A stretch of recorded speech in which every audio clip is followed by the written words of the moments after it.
5, me taca no carro, bicho. 1, 2, 3, vou sarrando na PT. 4, 5, me taca no carro, bicho. 1, 2, 3, vou sarrando na PT. 4, 5, me... Boom! Thanksgiving! Woohoo! Feliz Dia de la Acción de las Gracias. That's not quite right. No, that is good. Yeah. It's Acción de Gracias. So, but as my dad says, es Dia del Pavo. That means Day of the Turkey. Day of the Turkey. Yes, I know it's like ominous, right? It's like it does sound rather ominous, especially if you're the turkey. Now, do we know who got pardoned this year? Usually, there's one turkey that gets pardoned. Yeah, I think there was something about that. I know that I made a bit of a little joke about that on social medias. Did you? I did. Now, so for those who are listening, we don't want to assume cultural knowledge that's not there. But for those who are listening, perhaps all over the world, we imagine, perhaps in vain, that there are people listening to us from all over the world. But in the United States, we celebrate today the day of some of the founders of the United States coming over here to the country with the native indigenous people and sitting down and having turkey in peace and sharing each other's recipes and learning the food ways and traditions of each other. And every year we celebrate this as a national holiday, and the turkey is the centerpiece of the meal. Everyone's table usually will have this bird. There's a really interesting documentary on the turkey and how it came to be the national bird for this holiday. But anyway, a lot of turkeys are eaten today and cooked this week. Oh, yeah. And the president of the United States will pardon one. So this one turkey will not be eaten. It's already set aside. And we see one here. Take it away, Fletcher. All right, so this one is just a bit of a joke. It said Turkey denied presidential pardon after photos emerged of attending January 6th. That is so funny. That is not the turkey that got pardoned. So he didn't get the turkey. Pardon. Yeah, so obviously that one got eaten. Obviously, he got denied. So I guess national turkey so 2 turkeys got pardoned. These lovely looking birds. So Blossom and Peach were pardoned by President Biden on a ceremony in the South Lawn in the White House, November 25th. So that is so cute, Blossom and Peach. I wonder why they got 2 this year. Usually it's only 1 pardon. Maybe because in honor of Peanut and Fred. Yeah, that I guess. You're a little bit hot. Go a little bit back from the mic. Okay. There you go. Is that better? Yes. And we got our man of the house, David Sir Glenn, wishing us a happy Thanksgiving. And it says someone started a newspaper and screwed up the race relations. yeah, that very insightful. There's always somebody with the newspaper, right? There is somebody always with the newspaper. I don't know what it is about that power that can really pervert people. And then they start to publish nonsense because it can do a lot of good. Yeah, they want to create. They want to create the news instead of just report the news. Exactly. What is that funny thing you talk about, Fletcher? Small town evades storm. Oh yeah. I think it's from a movie or something where the guys. It's a small newspaper in a small town, and the editor takes the reporter up on a hill. And it says, you got to be more dynamic in your writing. And then he goes, "What do you see?" "I see the town." And he goes, "No, what I see is storm. The storm threatens small town." "Yeah, but what if the storm doesn't come? Storm saved." But harrowing tale of town saved. From storm, from violent storm. Yeah, exactly. So obviously that's the situation. Newspapers are great, but then you have a profit motive, and that may lead you to perhaps be less ethical than you should. Yeah. And then people, also have points of view that they want to push. Oh, yeah. Like you say, the objective news. Oh, yeah.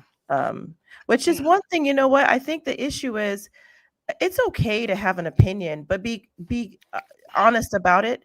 What is problematic now is they will assert an opinion, Fletcher, and not tell you it's an opinion, but present it as though it's fact. Right. No, and that's the problem. The problem is people presenting opinions and facts, and that's Yeah. it's one of those things with misinformation and all that kind of stuff. I mean, they love that word, but Yeah. yeah. But today, obviously, is the amazing Thanksgiving Day parade. Happy Thanksgiving. So I guess this time the will feature 22 big balloons, 34 fabulous floats, 7-wheel balloonsicles, whatever that is, and What's a balloonsicle? I have no clue. We are Yeah, not hip to this. we are not hip to That's this. not good. I really You haven't should watched know what this a in a long balloonsicle time. is. That's not good. So I guess If you it's hit please, is someone in the comments tell us what a balloonsicle is. What's a it's balloonsicle? balloonsicle. So I It guess sounds like it's a popsicle. well, it says 7-wheel balloonsicle, so it must be something like a car or something that's some kind of vehicle, you know. Could be wrong. Could be wrong. No, you might be right. So I guess these are there was people already lining up to watch. Of course, the kids. It was rainy. You have a Bluey, which is my favorite. Oh gosh. SpongeBob, I guess, made an appearance at the Minions.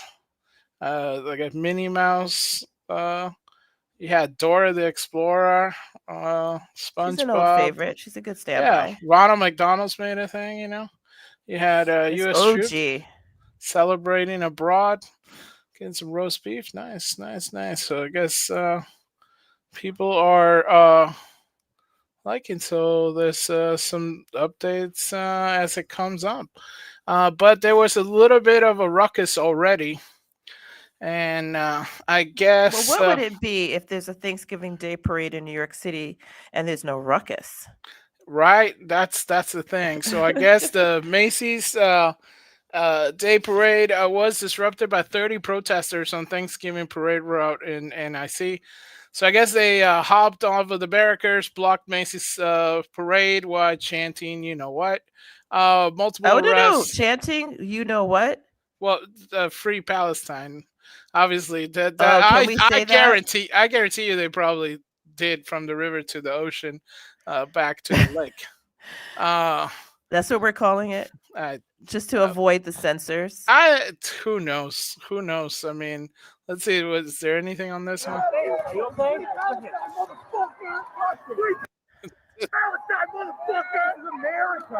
It's so low energy, though. So low energy. It's so low energy. It's like, why did you even bother, really, though? Right. I mean, 30 people. That's it. Right. Yeah. It's so. I don't know if this was the right time or place. Yeah, I mean, it's a Macy's Day Parade. The kids like this thing. It's not really a place to have I don't think a place to have a political protest, really. I mean, I understand people feel strongly about that issue, and there's definitely come on. There's something to be said on their side. Okay, but I don't know that you would go to the Thanksgiving Day Parade to make this point. Oh, look at the strong warriors. I mean, they're out there strong in warriors. Happy Thanksgiving, Latino Slant. Oh, happy Thanksgiving. Feliz Dia de la Acción de Gracias. I'm still not saying it right. No, it is. It's Feliz. Bueno, they say Feliz Acción de Gracias. Feliz Acción de Gracias. Yay. That's it. There you go. Well, you're a little sniffly today. I am a little sniffly today, but I do think that a good dose of pie will heal that right up. Pie. I'm sorry, but Ursula has pie is very healing. Eats pie from this time to. I know people think lemon and honey and I don't know, gingers, but you don't understand the healing of pumpkin pie, sweet potato pie, pecan pie, apple pie.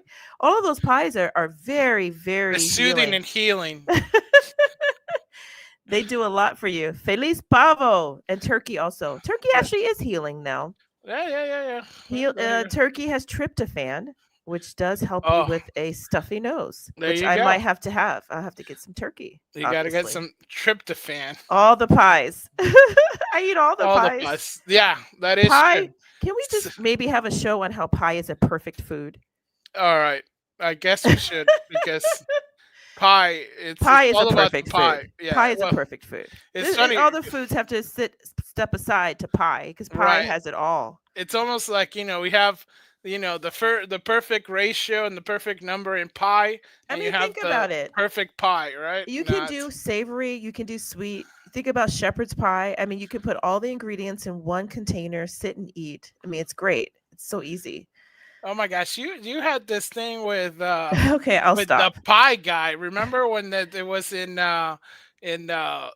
in that contest with Yes, and there the was like the Food pie, Network yeah, the star. Food Network star, and there was Yes. the guy who was like, I'm like, oh my gosh, He this was is called the perfect pie guy. because he And was what called he the would pie guy. do, no, Right. it's true. He was the pie guy. I thought he was great. I'm sorry he didn't make it all the way. He should have. I think it's discrimination against pie That's because he did every single dish as a pie form. So they would that, give challenges for the contestants, like, hey, make a Sunday dinner, pie, make a pizza, he do a pie, pie. Yeah. make, dessert pie, of course, make like a sandwich, he do it as a pie.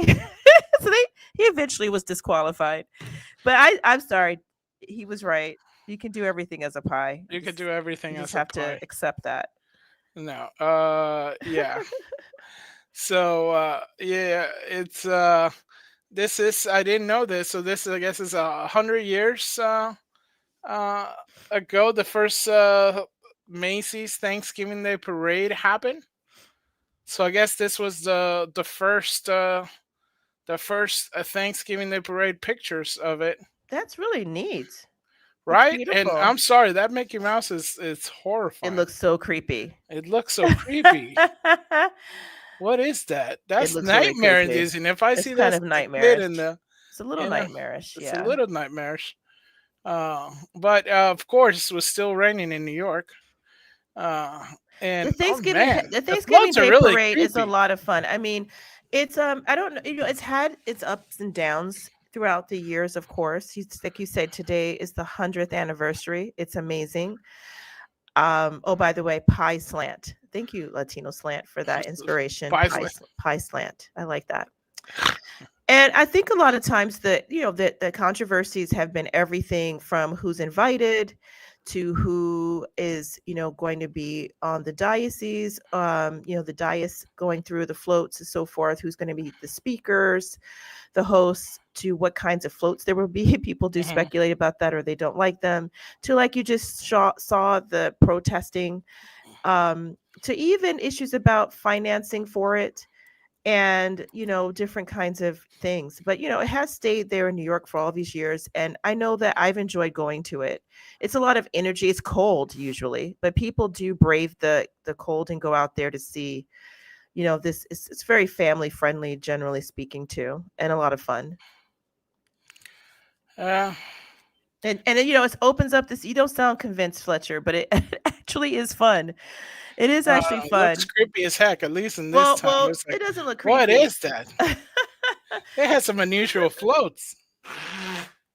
the floats Oh, are the floats are really part of it because everyone wants to see what the artists have done this year. It's advertising, but it's almost also like what creatures or mascots and motifs you're really into that you see coming through that you're kind of having stand out for the year. yeah. Well, they did have some standouts in the year, for sure. So I guess it's already some controversy. Well, yeah, it's always some controversy. It's always so. I guess this whole Death Becomes Her Broadway play. In I think I remember the movie Death Becomes Her. I think it was Bruce Willis. I don't recall that. Yeah, in I guess they turned they made it a bit of a drag show or something. So they have this a performance, I guess, for the Is this at yeah. the parade? Is this going to be at the parade? Is at the parade. Oh, well then, yeah, of course that's going to be controversial. Thanksgiving, you know. I was just checking. I Well, was, you know what? I was checking if it said Thanksgiving Gay Parade, but no, I it see what you says did there. day. I see what you did there. It does Are you say. allowed to say that on the YouTube? I I mean, people are who always knows? pushing it further. Like I said, it's always been somewhat controversial at this thing because people, don't want it to be like what you just showed, a very simple kind of, Right, cartoon floats. They want to right, make a statement and then it gets to be, kind of a problem. right. So, yeah.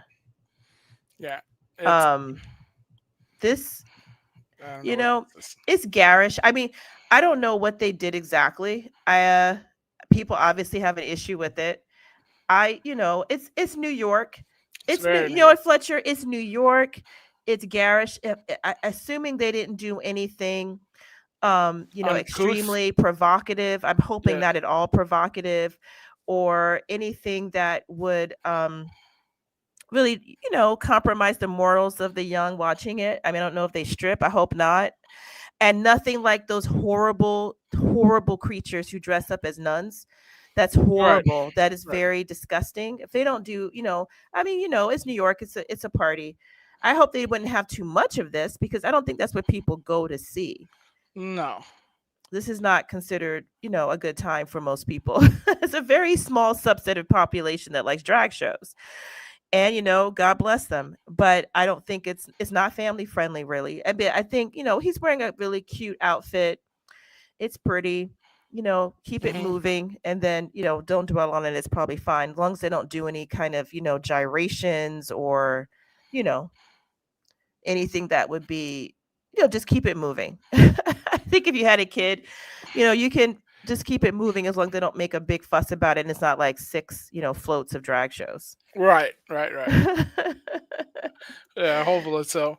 David Glaze. Yeah, yeah, that's what it is. It was, I believe, it was Goldie Hawn, Meryl Streep, and Bruce Willis. Doing what? Well, I think one of the characters is like they're like witches or something like that.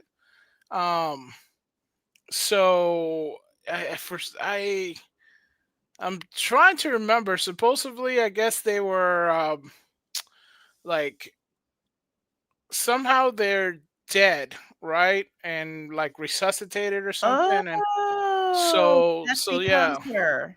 Yeah, and it's one of the scenes, I Oh, guess, yeah, that's they're right, that's showing. right. Okay, Yeah, okay, yeah. okay. So yeah, it's Yeah. yeah, Okay, and it wasn't that those are bad of a that's a movie. good lineup right there. Bruce Willis, Goldie Hawn, and Meryl Streep. That's a Yeah, good and I didn't know they made it into, well, they're making everything into a musical. It's like, oh, old movie with some thing, lineup.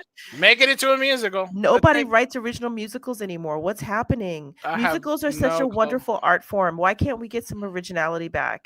Well, you know what? We're getting some originality. We're getting the great hero originality because women are out engaged in mass primal scream in wake of Trump victory to release our pain. You wanted originality? This is Okay. originality. I'll take it. Let's hear it. Are we They're gonna out. hear anything interesting? You know what? A primal scream. I'm down for a primal scream. Well, there you go. This is the primal scream. Let's see what they're saying on that one. Uh, it's I guess they're selling us ads. That's what they're selling. Yeah, what is up with the ads? Is that There is sort of so much ads everywhere. So it's I guess this becoming is. it's becoming a bit overwhelming.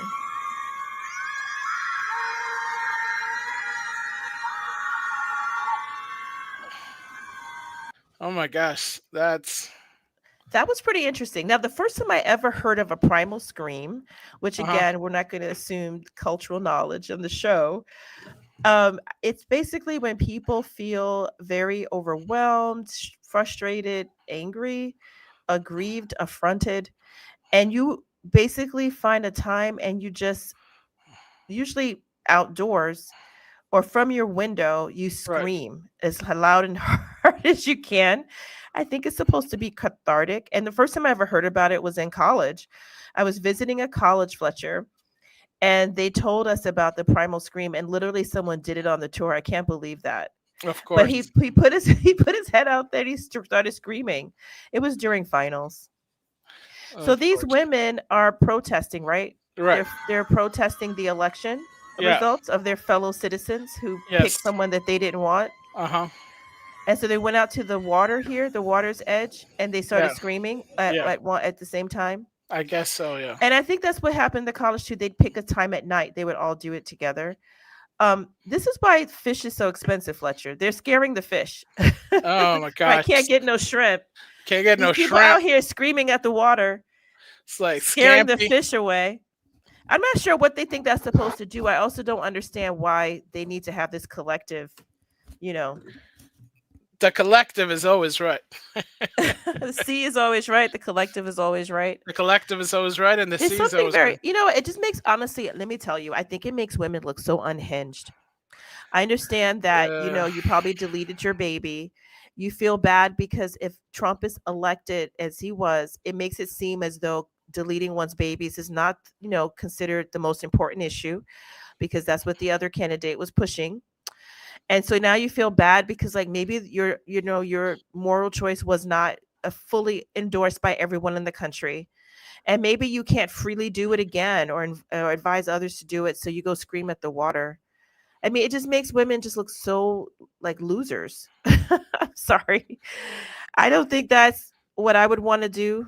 If anything, just, go swimming. Don't go screaming at the water. The water doesn't deserve it. Yeah, that's like the water did nothing wrong, you The know? water did nothing wrong. They're like, whatever. We are neutral. We didn't vote. Don't scream at us. The Don't water has life. Stop screaming at the water. It just shows right there they're not in touch. They're not in touch with themselves. Yeah, no, it feels a little bit it's 2015, It's so 2015, huh? 2016, whatever. 2016. Yeah, one thing that never gets old is showing gratefulness. So, grateful Illinois man invited postal worker who saved his life to Thanksgiving dinner. Beautiful things can happen. So, I guess this is Guy Miller, This is a Jay really nice Lockhart. story. Do you know Yeah. this story, Fletch? No, It's a I nice just story. saw it. So what happened is this young man, he's youngish. Right. He's like 20 something. Maybe Right. not that old. It is in his 20s anyway. Yeah. He I guess he was doing deliveries for his job. He's a postal worker. A postal worker, yeah. He's a postal worker, but he had a tight shift. He was delivering packages, whatever. And as he was driving, he hadn't had to stop yet. He was going somewhere to deliver, and he saw an elderly man who was walking a dog, I think, who fell out. He fell out and knocked his head against the pavement, was bleeding. People didn't even stop. He turned around. This young man, I think his name is Jalen Lockhart, and applied pressure to the wound, got him, trying to get him, up and going. You made sure he got some kind of medical care, went to his house, told his wife. I mean, he went above and beyond what most good Samaritans are willing to do, especially when you're busy and you're trying to work. No one else helped. And, the man and his wife were so grateful. They've actually invited him with his family to their home for Thanksgiving today. And Awesome. the city, I think, gave him a proclamation. I'm really surprised that he didn't get fired, because that's how it is today. Yeah, right. The post office would be like, you had no right to do that. There's liability. What You're did right. you do? This is him, I guess, on his phone. They had a ring. Right. And they could see him trying to call the wife. And what I like about this story is, first of all, a couple of things. One, Right. people that, young people still being raised well. He's Right. doing the right thing. There's still goodness of people here in the United States. You've seen stories of people, and I mean, it's shocking stories, who have been injured and got robbed. There was Right. just a story not long ago, Fletcher. I don't know if we covered it. The man literally stalled out, and people came and took everything off his car. Yeah. They didn't see if he was okay. I think he had like a stalling or an accident. There's other ones even worse than that I won't even repeat to you, of people getting injured or being treated badly because they got hurt. And honestly, the other thing I like, he's a Black man. So a lot of times we are only showing, we meaning the society, when blacks are wilding out. You have young black men who are terrible. I still maintain they are the minority. I do think liberal media likes to show those stories. They pretend that they care about race issues, but in fact, what they typically show more than conservative outlets are, the bad element. Right. I first read about this story on conservative sites, believe it or not, and I think because we don't really have that issue, we want to be the truth. There's a lot of problems with that, with the black community, but they still are the minority of those. This is more typical of what I grew up with, and I'm glad they showed this story. And I think it's great that the family was so grateful. It's not just two people here. I mean, not just one person here. Jalen did the right thing, but the old man too, and his wife, to be grateful and remember those who help you. It's no matter what they look like. So I think it's a good story, especially on Thanksgiving. No, yeah, and that's the thing. You wanna be able to actually show some good news every once in a while, and this is pretty good news, and Yeah, it's it's great. great. Yeah, And and people you are want to share changing. more. I mean, honestly, I'm astonished by people who do nothing. I mean, you hear some of these stories, especially in urban environments. Oh yeah, Somebody's being injured and people just watch, or they take pictures with their phone, but yes, they did nothing to actually instigate or do anything to help, instigate any or insert themselves in the situation to help. They do nothing. So it's sad. It's a sad commentary, honestly, because we are applauding what used to be just normal. right, But I think that tells you where we are. You know what I mean? Like, he's made it into the paper for this. right. Again, mostly the moderate and conservative. I don't think the liberals aren't reporting this. They want to create race wars, and this doesn't this doesn't help the narrative, so they don't put that out there. No, of course, But yeah, he is in the paper, and it's sad because you're like, all he did was what any normal good human should do. But that's why, because it's not normal anymore. yeah. This is not normal. People just want to mind their own business and not be bothered. He'll be fine, you know. And maybe he wouldn't have been. I mean, he was obviously very badly injured. So the fact that this young man helped him may have saved his life. Actually, if he's an older No, no, guy. no. Yeah, yeah. I mean, totally, it saves us lives, and you can see that they are, pretty much, uh, friends now, right? How cool is that? I mean, near death experience. It's awesome to see, and this is America. This is a real America. This is the America that people love and know. And yeah, media. Let's do more of this, right? Let's showcase more of this, because I guarantee you there's a lot of this going on that we don't see, right? I mean, totally. Uh oh, I'm sorry, I couldn't hear you, Ursula.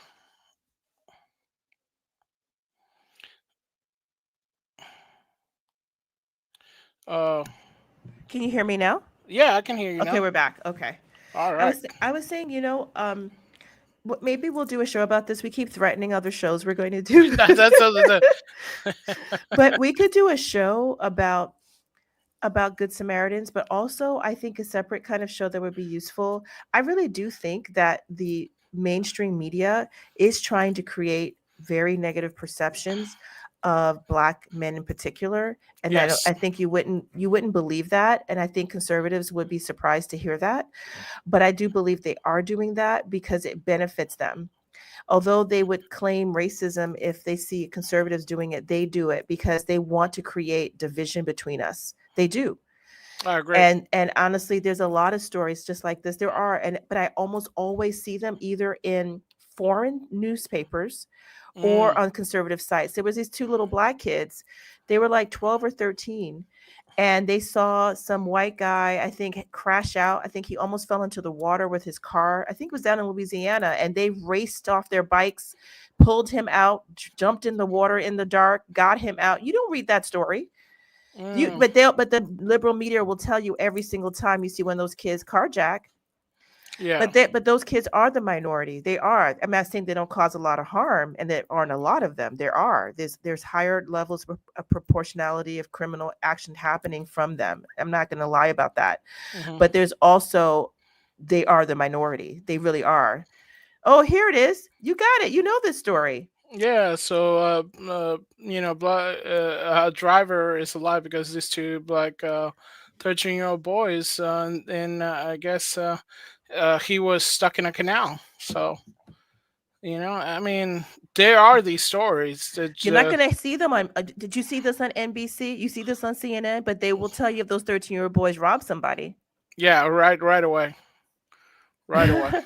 But there's plenty of these stories. There really are. In New York, There there was really a are. guy, a black guy, who actually ran onto, I mean, a very heroic story. He jumped, we can do that one another time, but he jumped onto the subway tracks to pick up somebody, a white person, who had not jumped, but fallen or pushed. He Yeah. jumped on as a speeding train was coming and grabbed him and got out.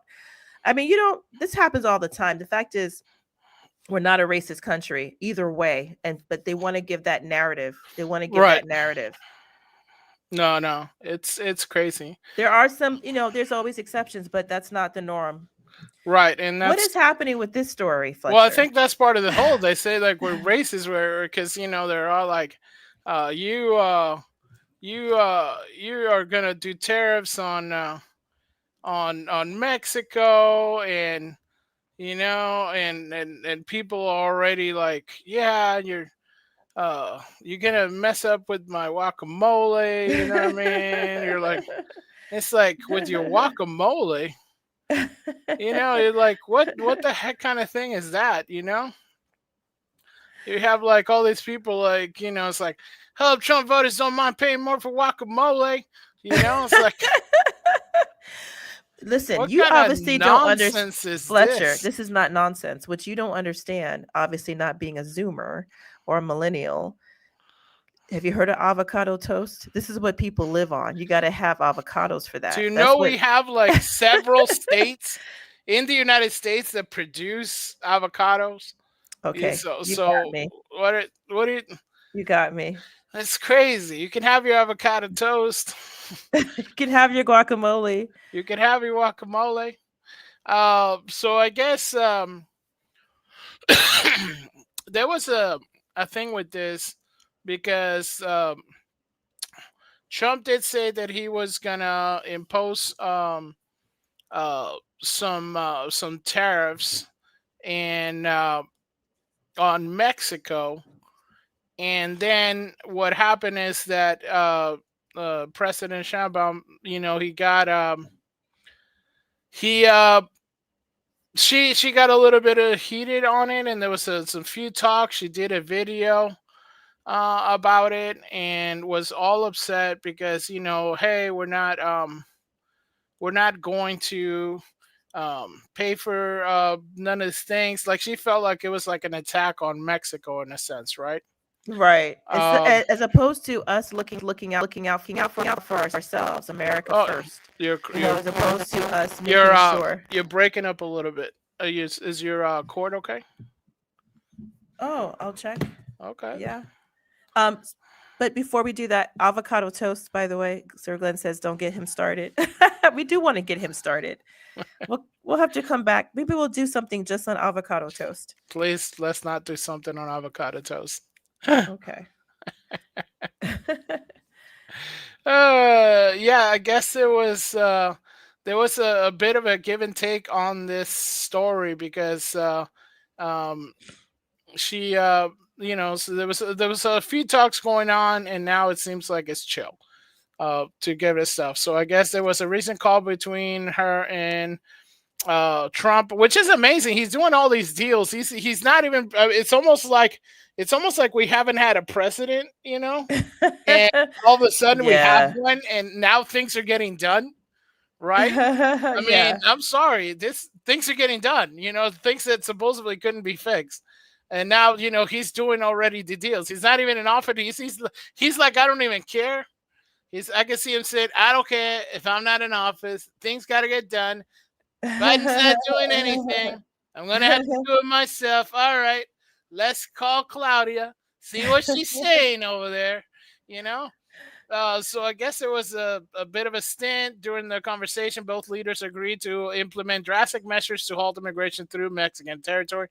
So according to the agreement, Trump started with a dialogue that marked significant shift in the relationship between the two countries, declaring, indeed, we're closing our southern border. So he took to social media to post, just had a wonderful conversation with new president of Mexico, Claudia Sheinbaum Pedro, and she had agreed to stop migration through Mexico and into the United States, effectively closing the southern border.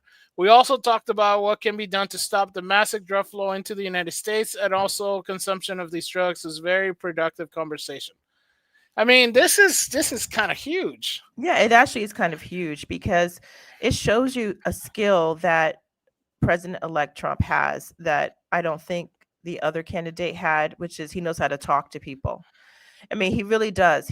I mean, you can say what you want. He does. He's a deal maker. I mean, he definitely knows how to do that. For her to, the Mexican presidenta, Presidenta. not presidente, as you might think. She changed the word because she's the first female president. So she added the A, which is the feminine A in the Spanish language. But she came out, hot and smoking about how she's going to reject any kind of tariffs on products, which would hurt Mexico, but help the United States, which is what we're supposed to be doing, helping ourselves. And as David Glenn says, Sir Glenn, if Trump did put a tariff on avocados, it might affect or would affect cartel profits, which is probably who helped her get elected. Don't know. I don't know. But they are very influential in Mexico from what we're reading. So maybe maybe that's what she was looking out for, or maybe she was just looking out for her country. But the fact that he, very quickly before even a full news cycle has gotten this woman to say she's going to work with, President-elect Trump to stop the, influx of people coming here without, papers. That's pretty good. Yeah. President X has come to her senses. Yeah, I mean, fully. It was kind of quick. It's like boom, and it's like just like that. We've been trying to get something happening with the border ever since he got elected the first time. He was trying to get something done with that, and not get it. Such fighting, and now he's like not taking any prisoners in this. It just feels like it's like, all right, so now we're closing it down because we just saw this huge, which is interesting to see what is going to happen with that large caravan that's coming in. You know what I mean? Because, if this takes instant effect, where are those people going? What's going to happen? I mean, this is going to be a lot of stuff that, who knows what exactly can happen. Exactly. That story. I mean, there's so many things going on about that. But he wasn't the only one with the tariffs. I think Canada was also threatened with some tariffs. Because they're a lot of stuff is happening on their border as well. Because there's a lot of drugs coming in from Canada. Who knew? Right? I didn't know that. Yeah, right. You think it was like coming in from Canada? Yeah, wow. I thought it was just maple and sweaters.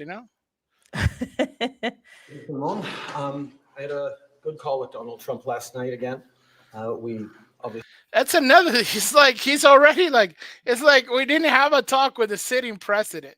Isn't that crazy? We had a talk with Trump, and it's not even like President Trump. Who's in charge right now? Who's even in charge right now? Thank God he won. I mean, it seems like more work is getting done than there was in the last 4 years. In the last couple, not even 4 weeks. That's it. It was like it's just. I don't even know what's going on. You're like, what?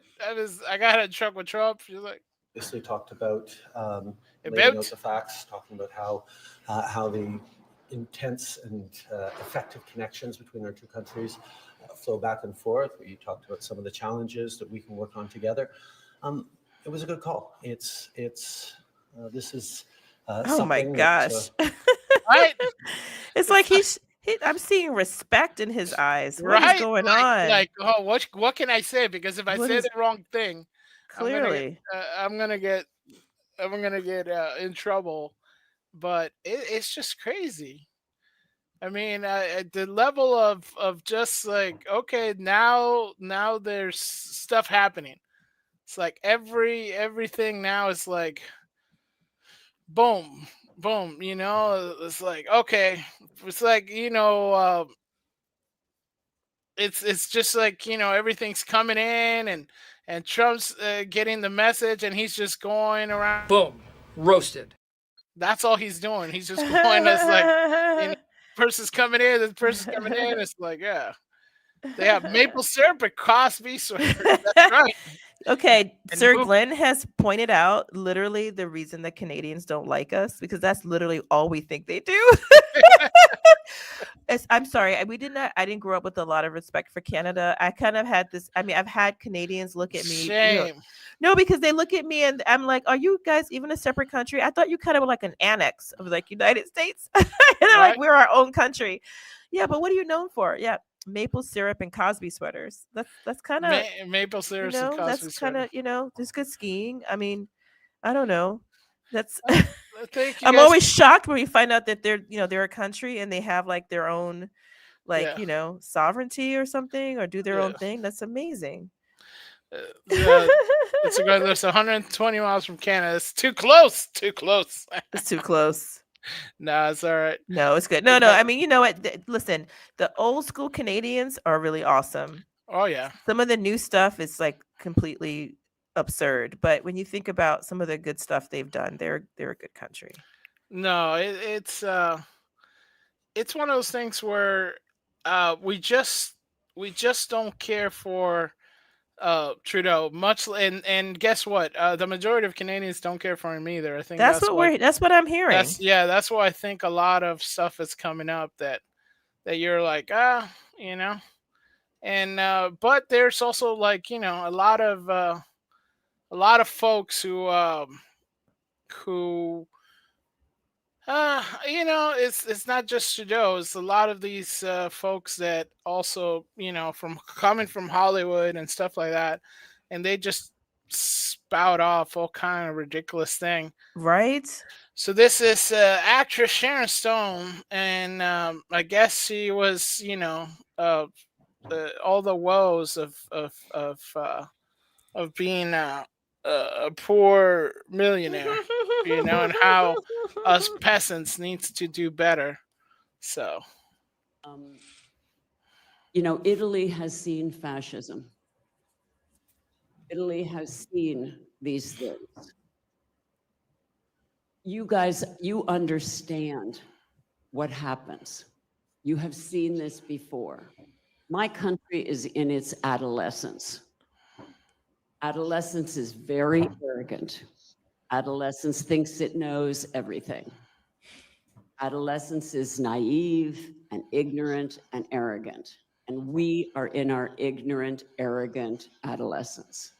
That is outrageous. I mean, listen, I don't see how you, an American citizen, can feel comfortable going on some kind of public space and trash your country in front of foreign people. I mean, I'm not saying our country is perfect. I'm not saying we're above reproach, but what kind of disloyalty is that? Who does that? You look like a fool. You think that they're your friends because they applaud you. They're not. They think you're a fool also. You might think of yourself being superior because look at me, I'm criticizing my country.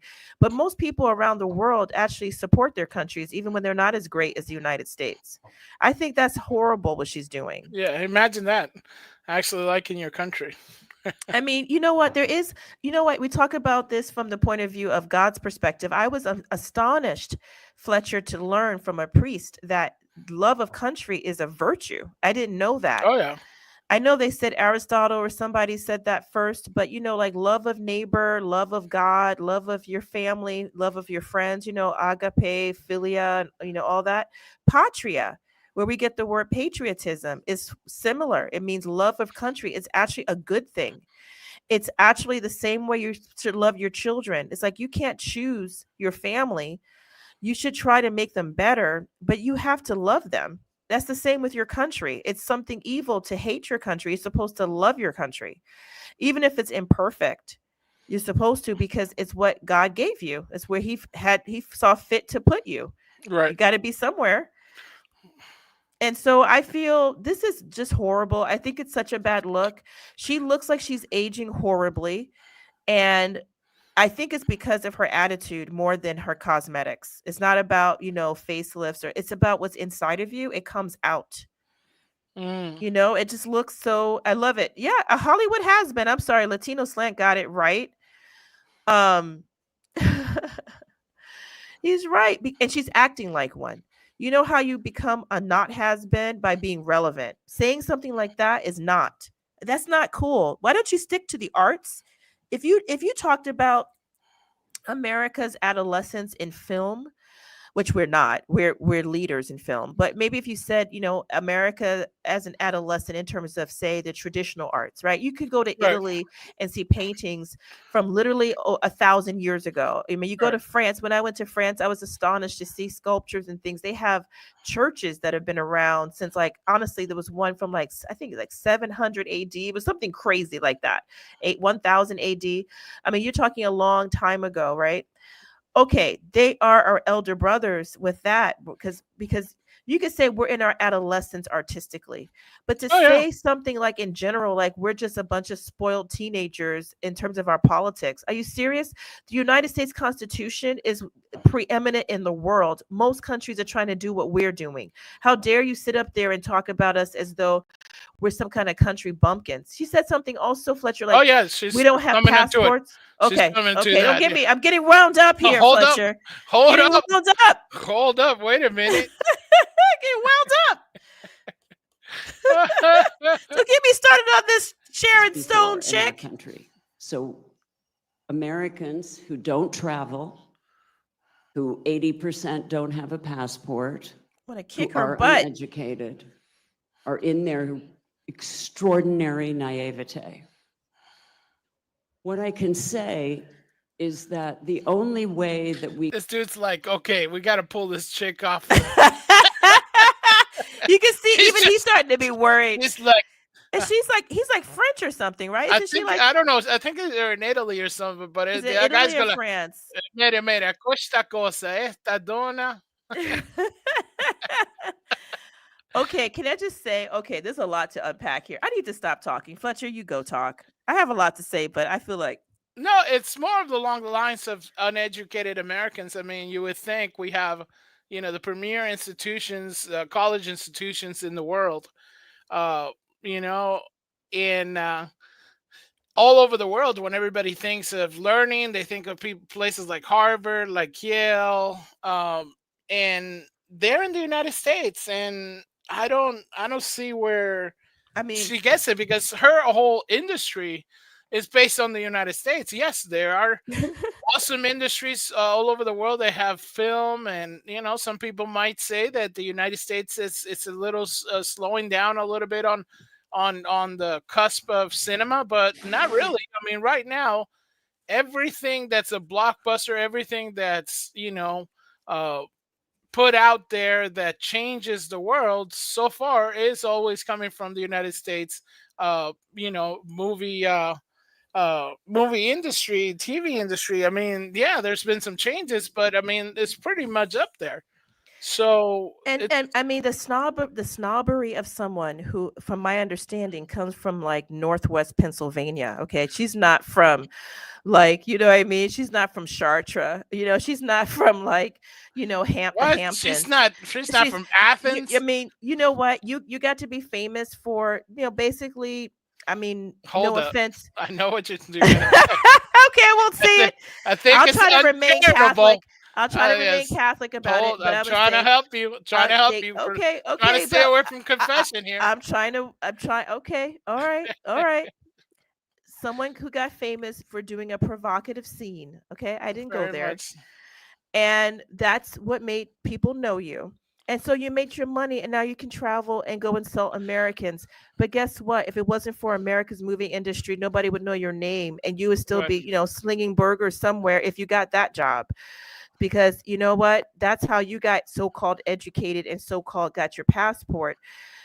I have more to say about this, but the snobbery of this is so ridiculous because, first of all, Americans are very well traveled. They may not be well internationally traveled, but let me explain something to my viewers. And I want to take on Sir Glenn's comments too in the comments, which are great. America is an extremely large country. In fact, there was this interesting Englishman who came here, young man. He did a video saying, I always thought it was kind of weird and xenophobic that Americans don't seem to travel internationally that much. He goes, then I came to live here for a year or two or something like that. And he goes, every single state is like its own country. It's huge. Right. And he goes, like, I didn't have any understanding. Like, Kentucky is so different than Tennessee, which is so different than California, which is so different than Hawaii, which is so different from Georgia, which is so different from Montana, which is so different from Wyoming, which is so different from Maine, which is so different from New York. And I could go on and on. The size of France is like the size of Tennessee. So we have a huge country that's varied in its geography, its topography, its culture, its language. Check out Louisiana and tell me that's not like a different country, or Texas. You literally have people speaking different languages. We have in the city of Houston, Texas alone, there are 145 languages spoken. Okay? Let's get real here. But you need a passport. We don't need a passport to be open-minded and have different cultures in the United States. We are a hugely, heterogeneous group. It's not like going to France before, the invasion and you just met French people. It's always been unique in that way. There's Africans, Native Americans, Englishmen. We've always been diverse. So what she's talking about, like, they don't have a passport, they don't have any exposure. We have plenty of exposure. We have more exposure than someone in Europe who just knows Europeans and the underclass of people they've been immigrating in. Okay, drop my mic right now, Fletcher.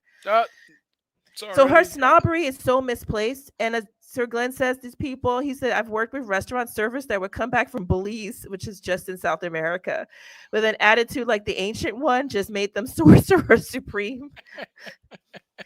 It's true. You meet these, it's always like the snobby people. They go overseas and now they think they know the whole world. Come on, Sharon Stone. I bet you I've been to more countries than she has, even with her millions. I bet you I have. Oh, yeah. I bet I've lived more places and know more things. I bet I speak better languages than she does. Okay? That's outrageous. And you know what? The people chose. We selected whom we wanted as president. Okay? Get over it and stop going on places and making us look bad. And you just make yourself look bad. Totally. Speaking of people that make themselves look bad, I guess this is an ad that Virginia governor just made, and this was supposed to be the VP, right? From Harris. This was one of the persons they were looking at. Really? I believe so. Governor of the great Commonwealth of Virginia, and to the new members of President Trump's administration moving to the area, I want to personally invite you to make Virginia your home. Virginia is right across the Potomac. We offer a great quality of life, safe communities, award-winning schools where parents matter, and lower taxes than DC or Maryland.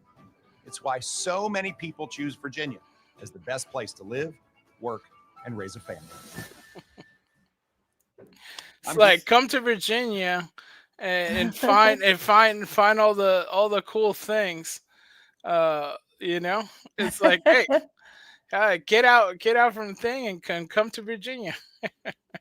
Well, but whatever you do, don't go to Colorado.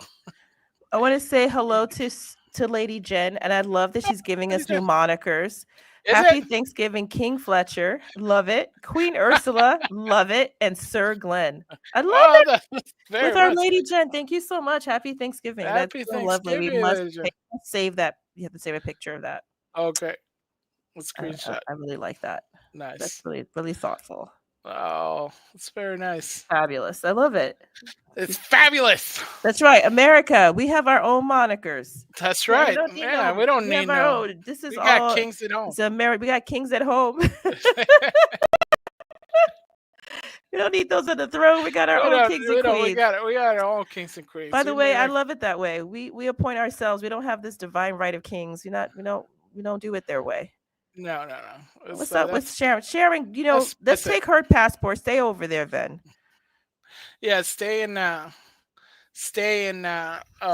there. That's how you feel. Stay in Italy, and then let's see what happens. It's all right.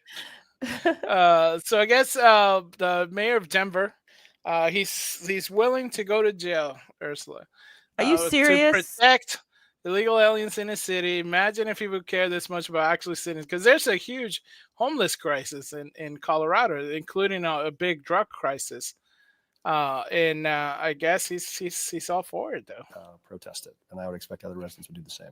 Trump's new border czar, Tom Homan, has said that he is willing to arrest leaders like yourself for standing in the way of these policies that they want to enact. Would you be willing to go to jail for these things? Yeah, I'm not afraid of that. And I'm also not seeking that. kidding me? I think the goal is we want to be able to negotiate. Yeah, He dialed that back. It's I'm not like, seeking that. yeah, I'm Hold not up. seeking that. Hold up. Wait a it's minute. like, yeah, it's like, yeah. Hold up. Wait a Hold minute. up. Wait a minute. Something ain't right.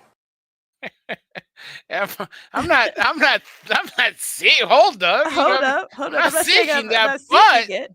but Oh my hey, gosh! Somebody put this man's butt in jail. Please put his butt in jail.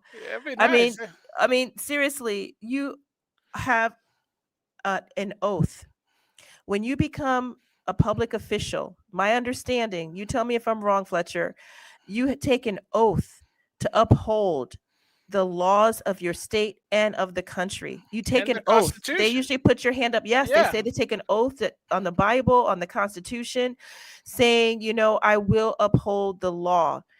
And now you're saying in public, I refuse. I will not uphold the law if I the would not federal uphold the law. government. Right. Are you kidding me? What in the world are you guys doing in Colorado? He's a freedom fighter. He's a freedom fighter. I mean, He wants to go to Yeah. jail so that he can protect. No, listen, and not even for look a at good those tight cause. jeans. That's the tight jeans of a. Those are of a- khakis, Fletcher. Those is aren't that what it jeans. is? Okay, They are a little tight though. That's, It's having a little sausage effect on his thigh right there. He's not fat, but it doesn't look good. It's not a good look. Yeah, send him to Venezuela. Sir Glenn has it right. Send this guy to Venezuela. I mean, can I just say it's not even smart. If you had the intention that you're going to defy the law, why would you brag about it? That's how things have been under Biden, that people feel comfortable being this stupid. Right. There's no rule of law. It's just that's the thing. I mean, he's like. And Democratic presidents in the past have all tried to find solutions to these problems. President Reagan helped people get access to work so they could stay and support themselves. Biden and Harris worked on restricting entry at the border to close down. There are a lot of Go away, dude. Go away. They work to restrict people at the border. It's like the massive influx. How did this stop? This guy's for ways to real. approach this problem. We don't think it has to come to this. But yeah, I think when you look at, Ralph Carr has always been one of my heroes. He was the governor who in the middle of the internment of Japanese Americans said this was the wrong thing to do. And he stood up. So it's going back. You're not. I was like, you're not that guy. Those were Americans. That's a little bit different, It's insane. They this always guy. correlate things that have nothing. have no correlation. No correlation whatsoever. Right, because he's talking about the Japanese internment camps, which, by the way, people have said that was wrong. It was during wartime. Completely. And you have sometimes people, some lawyer types that will say, it was okay under the Supreme Court. I guess the Supreme Court said there's a famous case called Korematsu. Read that in school. And then probably everyone did in their high school civics class. And, they said that he was an American citizen, but he had to go to the internment camp because it was during the war. People were afraid of the Japanese, and he was Japanese American. But he was American. Right. And these are not people who are here legally. And you're saying you're going to stop them from being deported if Trump wants to do that, if that becomes the law of the land? I mean, unless it's something that is literally that's really the right thing to do. Like if it's the natural law, you know what I'm saying, Fletcher? Oh, no, completely. Then it's one thing. Like if it were children, if it were, poor, really poor people, not poor the way we think of as poor, because as you showed last week, some of these people, so-called illegal immigrants, are dressed better than you and I. Right. I mean, people who are literally in a bad situation, not by their own making. Okay. Maybe true asylum seekers. True asylum seekers. That's one thing. Okay. Right. But he's saying for all of these, vagrants, he already has a problem with gangs in his town from people who are here illegally. He's saying he didn't make a distinction. He's going to just block it. Right. Block sending them back. Like, Yeah. we need that. Come Yeah. on. Just, it's Come like, on. are you okay with the criminals? You know what I mean? But nobody asked Seems these like he questions of is. these He's guys. Get mad okay. at him about it. That was in the middle of wartime. If the president or any of his actors are going to do things that we think are illegal or immoral or un-American, we'll stand up against them. Who are you, though, But to what? decide? Yeah, but what's in? You know what's immoral? Un-American? There's like 2 things illegal. It's like literally have people doing things that are illegal in your state. Totally. I mean, have you ever like looked at your state? Do you even go out of the office? You know, it's like, come on, man. Come on, man. Come on, man. Yeah. And you know what? That's not, listen, here's the thing. That's not his call. It's not his call. I mean, did you even survey the people to know if this is something they agree with? They're suffering. They have higher housing costs. They have bigger crime issues. You have homeless people in your own state that have come out publicly saying they've been trying to get housing and stuff, but now it's going to the migrants.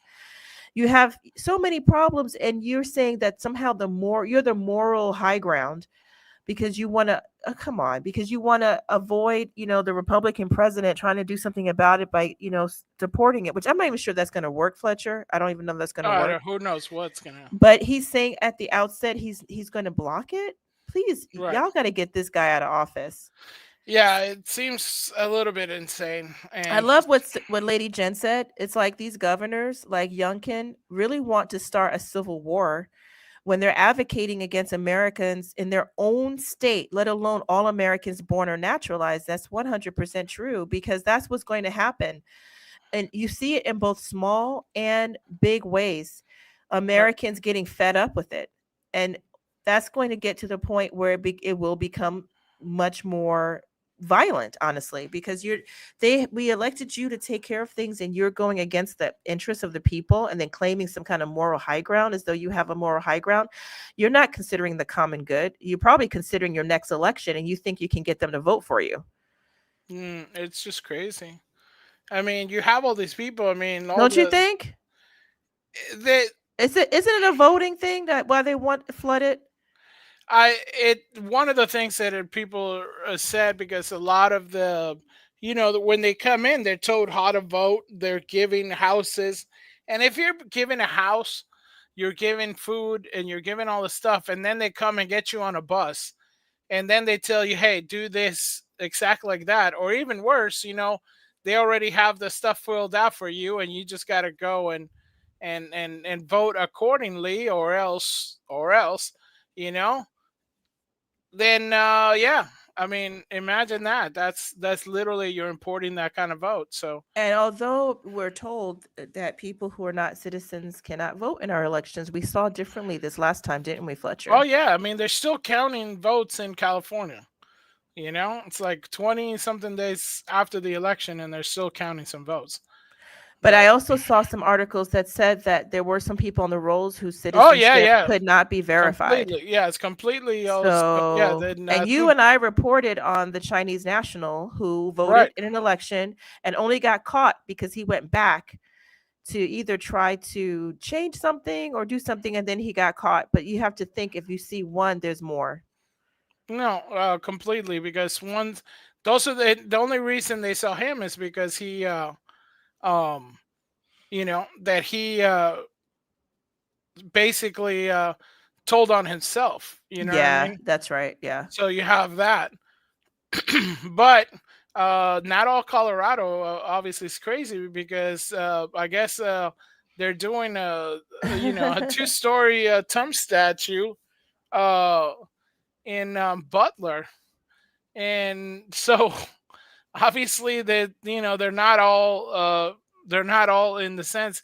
I mean, we saw this recently, where when you see the map laid out, sorry,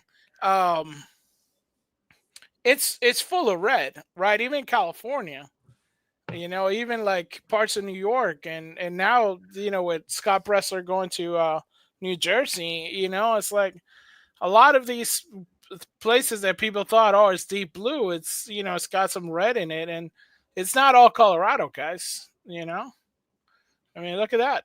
Yeah, no, it's true. I mean, Trump statue. I think it's interesting. They're going to do a 2-story Trump statue drawing on showing him in the pose when he stood up after the first assassination attempt and said, "Fight, fight, fight," with his fist in the air. They're doing, I guess it looks like it might be, they have a little prototype you see here. I don't know if that's the artist holding it or someone is under construction. Yeah. And I think it might be, I don't know, it looks like it might be bronze, but I don't know what they'll make it out of. Yeah. So that's the artist. And it's so funny because I think we reported on a very horrible sculpture they had put out somewhere in Nevada.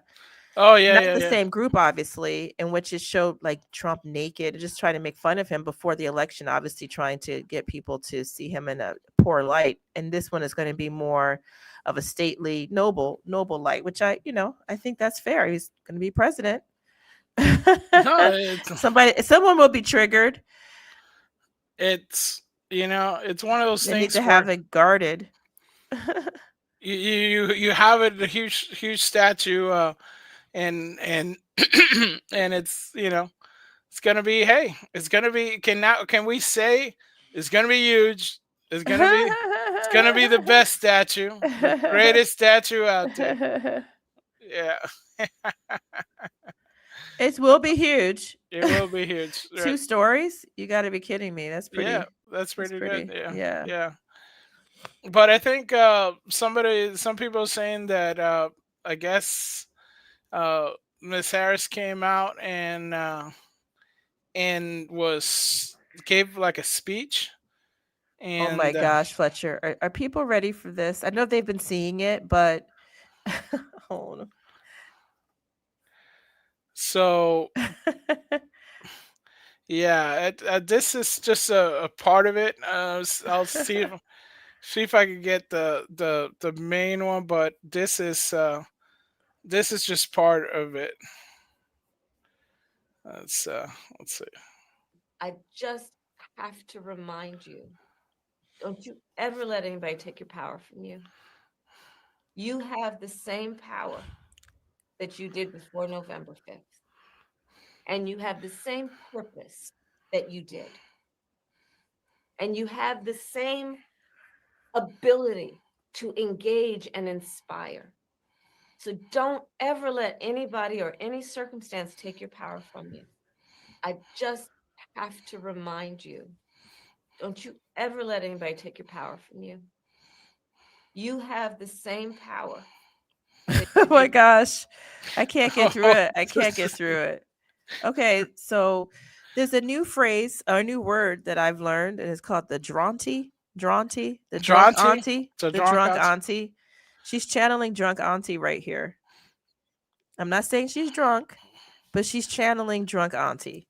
A lot of people say they think she's inebriated. I'm sorry, it does seem that way. I mean, you have the narrow pupils, you have the slightly slurring of the words, and the fact that it seems a little bit, I don't know, a little meandering. It looks a little bit like this. Never let anybody take your power. But you did. And you have the same purpose that you did. Oh my gosh. Ever let anybody take your power. That's not right, Fletcher. You have the same power. Fletcher, you show. Okay, for those who can't see this, she's holding a Hennessy. It looks like she did have a lot of it. As Sir Glenn said, she's either drunk or it looks like she had a small stroke. It's true. I mean, her is desultory, she's jumping all over. She's really, it doesn't seem she can focus. Yeah. And you know what? Instead of being unburdened, we need to have unburbened. Needs to have be unburbened by things past. She's unburdened by things past. She needs to take it easy. Yeah. All right.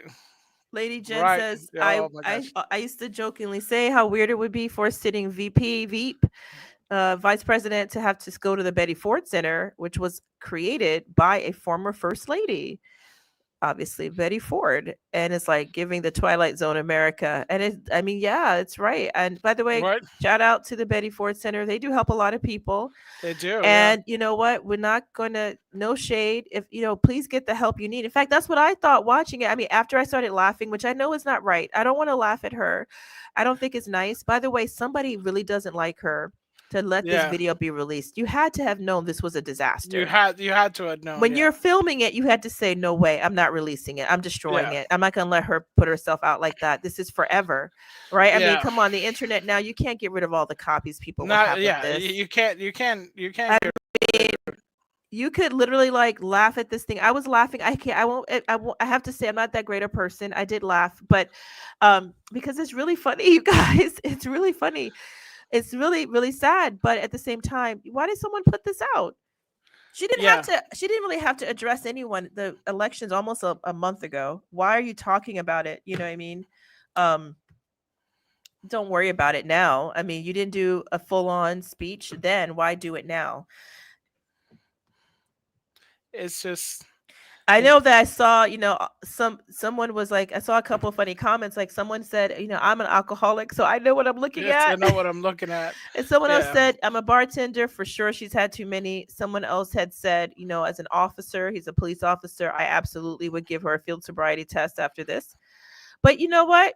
Sir Glenn could be right. This could be, she's having some kind of issue. And this, you could be very tired and also sound this way. And I love what Lady Jen said, one of our greatest fans and supporters, and we love her. She says, look, we disagree with her politics, but like I would never upload this. This is so embarrassing for her. And I agree with that. Honestly, we're showing it because we want to talk about it. We do some of the news, but if we were in charge, this would never have gone. And everybody has seen it. We wouldn't let it out. It's not. It's TMI for sure. It's too much. I wouldn't do it. It's not necessary to humiliate her. She lost. Why would you need to humiliate her? I agree. And I mean, I said I feel a little bad for laughing, but it did shock me because the way she was talking so earnestly, like people do when they sometimes are drunk. Where they're like, listen. You ever had a drunk uncle, the drunkle, or someone like try to get your attention when they've had too much and they have this kind of like serious intensity? You're like, you're talking nonsense, but they have to get your attention. She kind of has, she's giving that vibe. She's giving that whole like, all right, hold up, listen. Yeah. Listen,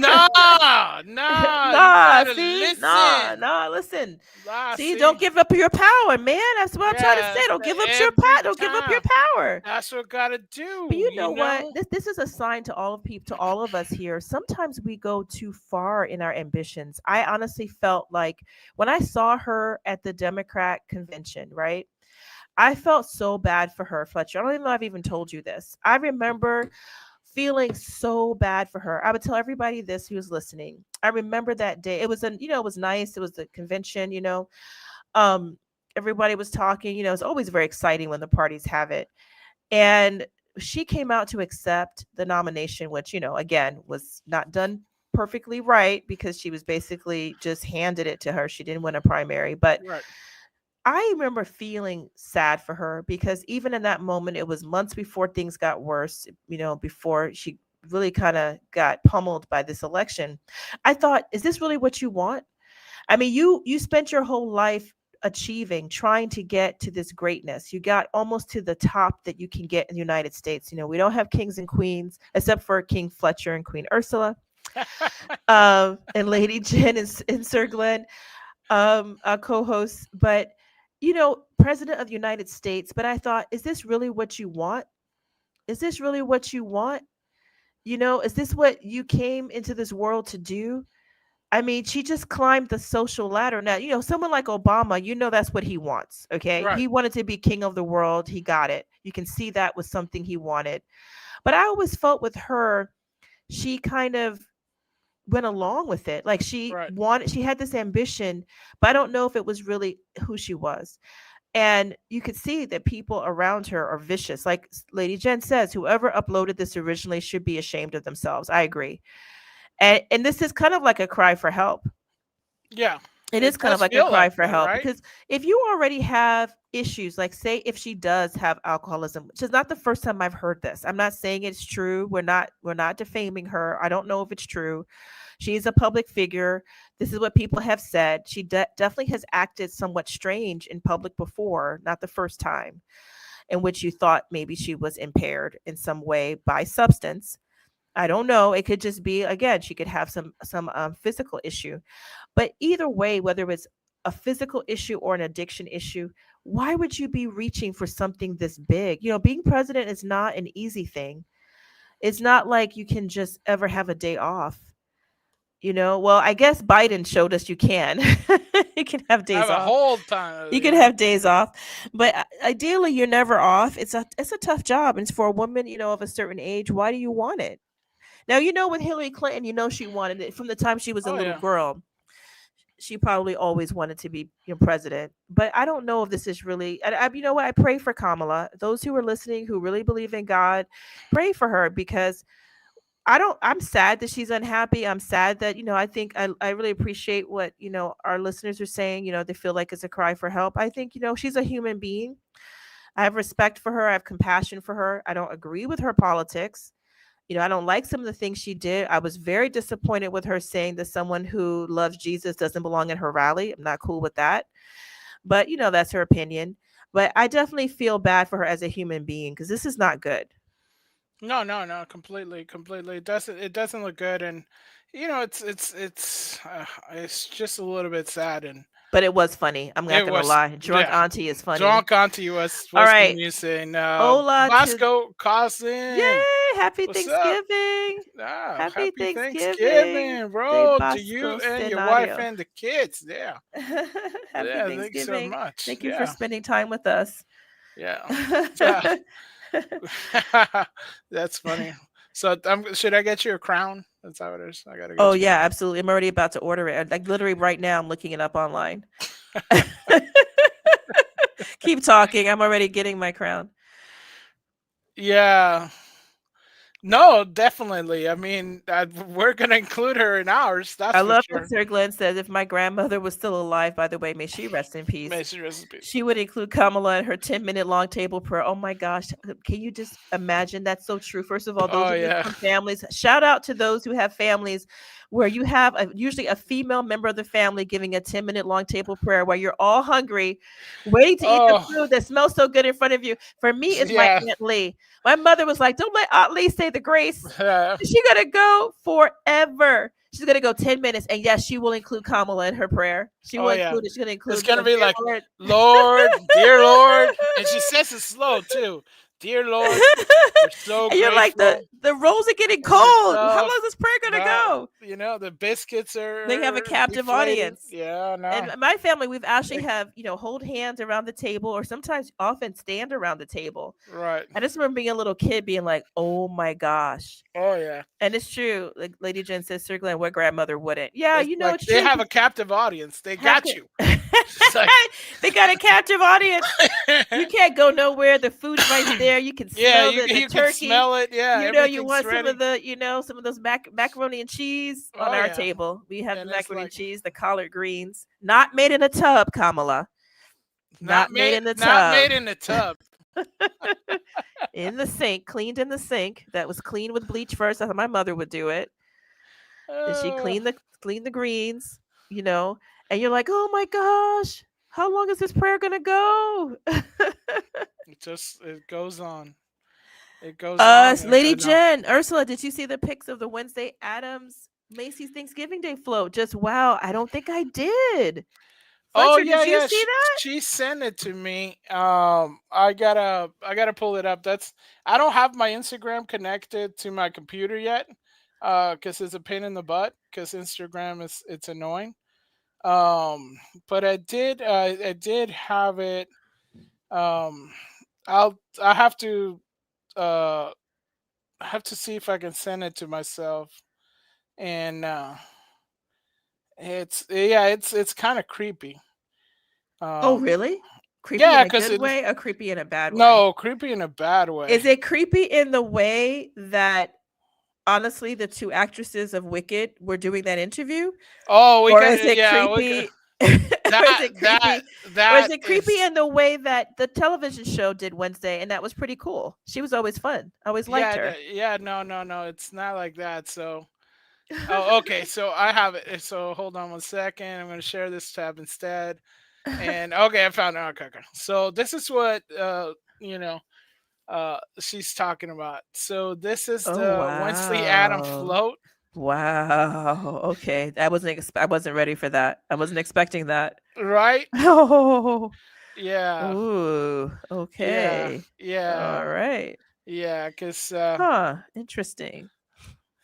yeah, Interesting. it's not the best sculpture, I would say, because I don't know if they're really channeling the right spirit of Wednesday, because the thing about Wednesday is what I'm seeing here is, someone who's like, low key trying to do a mental curse on somebody. right, because Jenna Ortega, she's a very pretty girl, Yeah. But and the real Wednesday, and she yeah, had a lot of like sass to her. yeah, she has some sass to She it, was but more no. sassy than, I mean, she was basically like, if you had to pick a character, it'd be like Parks and Rec, April, kind of like sassy and hard to take, not necessarily, truly wicked, Oh yeah, for sure.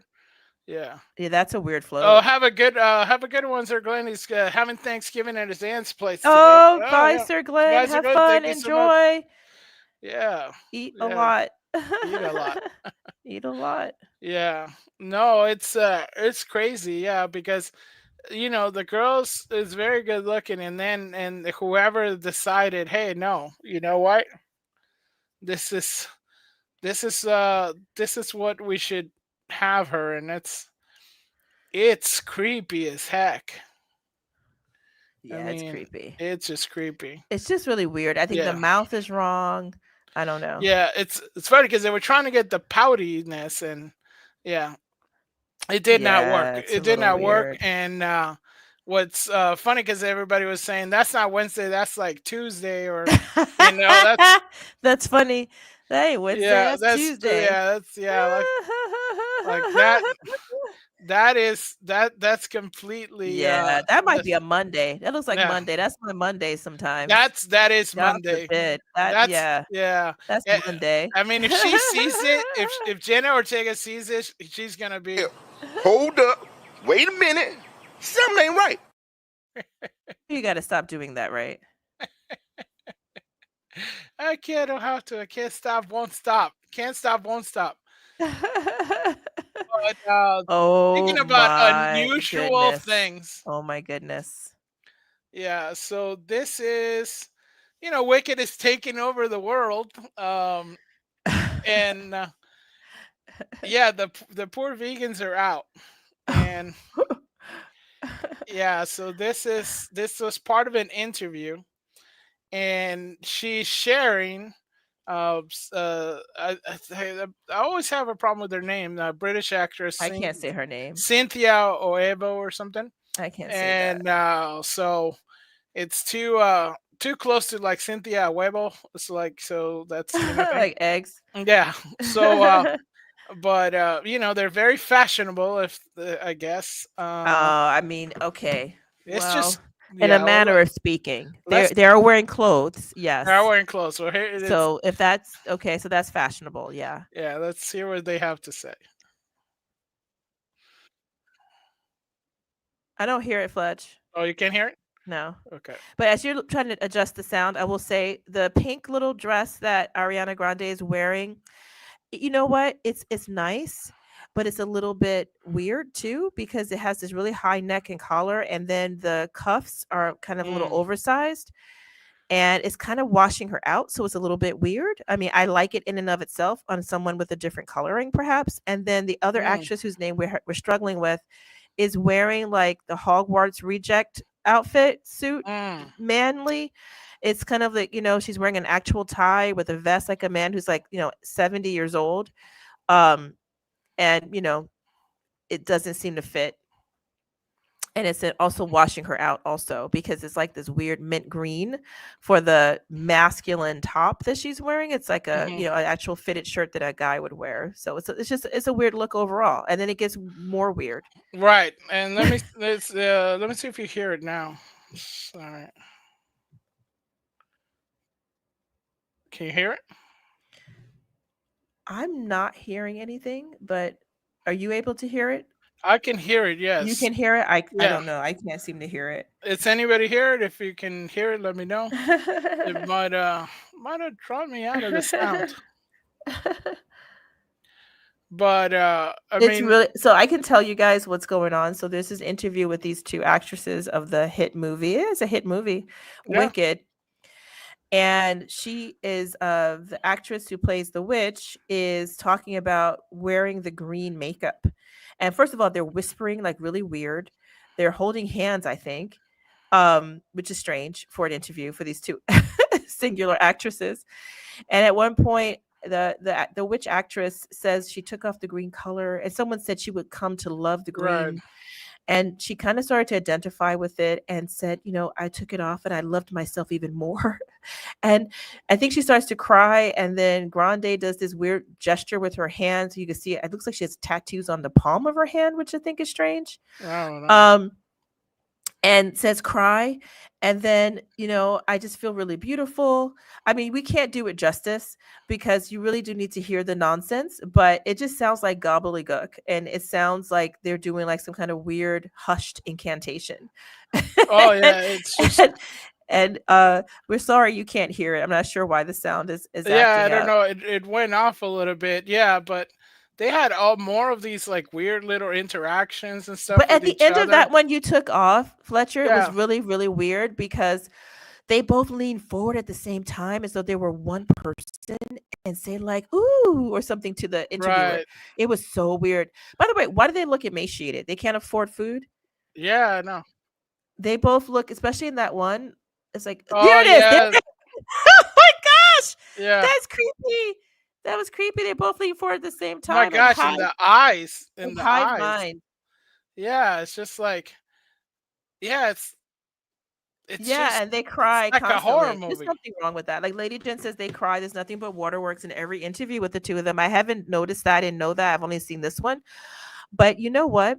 They're overwrought. There's something wrong with them. There's something happening to them. And I pray they get some help. Some say it's like witchcraft, that they're really, apparently they say Grande really said something like she was into that. Yeah. And that if you do that, you know, the devil will do you bad. You know, Yeah. you can't win. Don't do that. Follow Jesus. Don't follow the witch. Don't follow Satan. Follow Jesus. He's No. the truth, the way, and the life. No. Yeah. And Satan will just, you know, ride you hard and put you away wet. It's never good. Why do they have to always hold hands in these interviews? This is so weird. I don't know.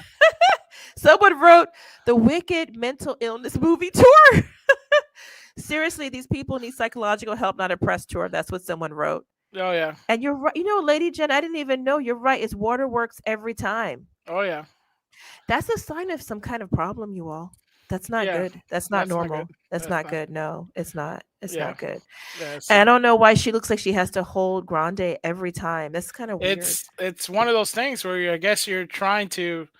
It's I guess emotional support. I guess or It's like you know, it's you're- become like this, like you Yeah. know, her emotional support animal. I would, hey, Yeah. hey, you could do worse than Ariana Grande as your emotional support animal. There you go. But it's like they have become one. It's so true. It's like they've become one. Weird, weird, weird. As Rachel Ziegler would say, it is really weird. Oh, It's really okay. weird. So if it's weird, then Weird, weird, weird, weird. Weird, weird. That was good. that's good. That's good. Thank you, Fletcher. Oh no problem, no problem. Okay, but Fletcher, how is the movie though? You're our movie critic. You're Midnight's Edge Espanol. You talk about movies. What do you think about Wicked? From what you've Well, seen, what do you think? Yeah, I mean they really from everybody I haven't seen it myself.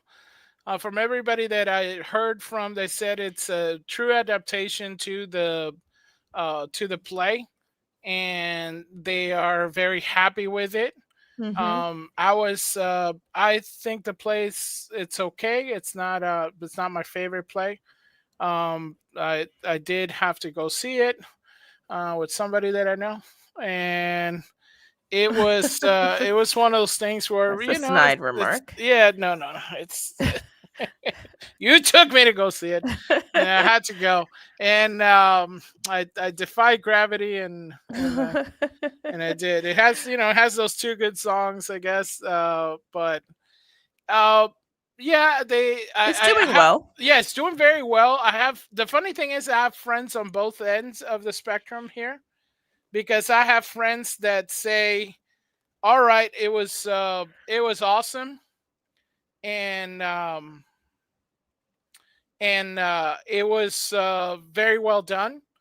And then I have friends that are like, yeah, it's not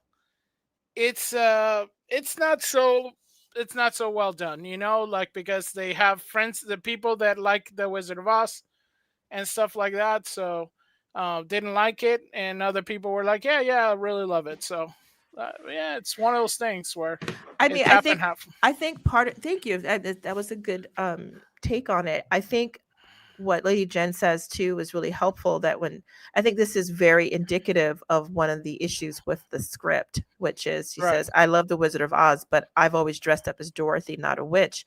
And I think what was difficult about the stage play, the musical, is that the focus on the witch as the hero, when she's never been the hero. The witch was the witch, right? She was a proper villain. Right. And we looked forward to her demise, right? In the actual, black and white movie that we used to watch as kids, since every year, she turns into, a puddle of water. And it's kind of cool because the hero is Dorothy. So this is a retelling with Wicked, in which, now what's wicked is good. Yeah. And I don't know. I obviously it works. It's a story that resonates with people, because the idea that, like, sometimes what you think is evil, maybe the person's just misunderstood. But I have a little bit of, I mean, it seems kind of a relativist kind of thing. Like, there is no evil. It's just how you see it. And so I find a dark story. I didn't know the novel is way darker. Lady Jen tells us that it's way darker. I didn't know that. Maybe I'd read it, but I can't tell you that the story really compels me, because I thought that was a tough call to make. It's basically like she's misunderstood because she has different color skin, green. Yeah. So people think she's evil. It's almost like, well, is she evil? I mean, I don't care what she looks like. If she's evil, she's evil. But I don't know. It seems to me the musical sidesteps some of those questions, and it's like, just being a victim makes you good. I don't know if I agree with that. That's not the truth. And it should elevate. I don't know. It's kind of tiresome. Fletcher, I know you've talked about this before, kind of how this is hard to find, true proper villains in stories now. Right. Yeah. Because every villain is being kind of refurbished to be like, oh, he's not really so bad. Yeah, you just don't understand him. Yeah, you don't understand him. But I mean, there's a reason stories have had villains. Now, you can have complex ones, like think about Shakespeare. I think Shakespeare's villains are quite complex. If you think about Iago in Othello, I mean, he's a great villain. He's so evil, but you kind of, you respect the game. Game recognizes game. Yeah. And you realize that he's trying to bring down someone, and he's going to do whatever it takes. But you are happy when he gets his comeuppance. I mean, Macbeth is a very interesting one, a very fabulous play of Shakespeare's, and you have him showing a character that started off pretty good and then becomes bad. He lets his ambition take over. Same with his wife. But this one is different. It's very simplistic. It's like, oh, the witch is good because, she's a victim and she has different color skin.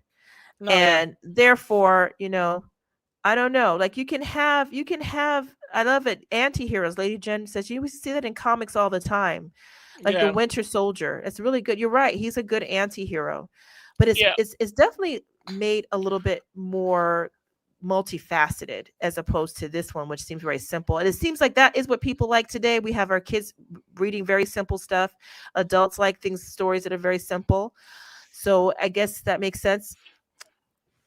No, completely. It feels like it's almost kind of like a vehicle that they choose to follow, and it a lot of people have been using the same vehicle. It's like, I know what to do.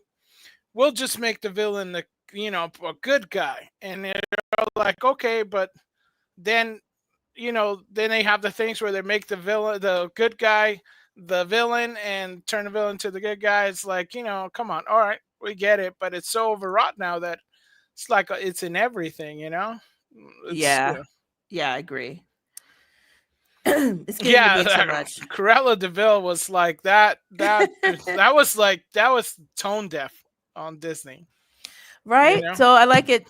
Lady Jen says, I didn't like at all when they basically turned Cruella de Vil into, oh, she's misunderstood.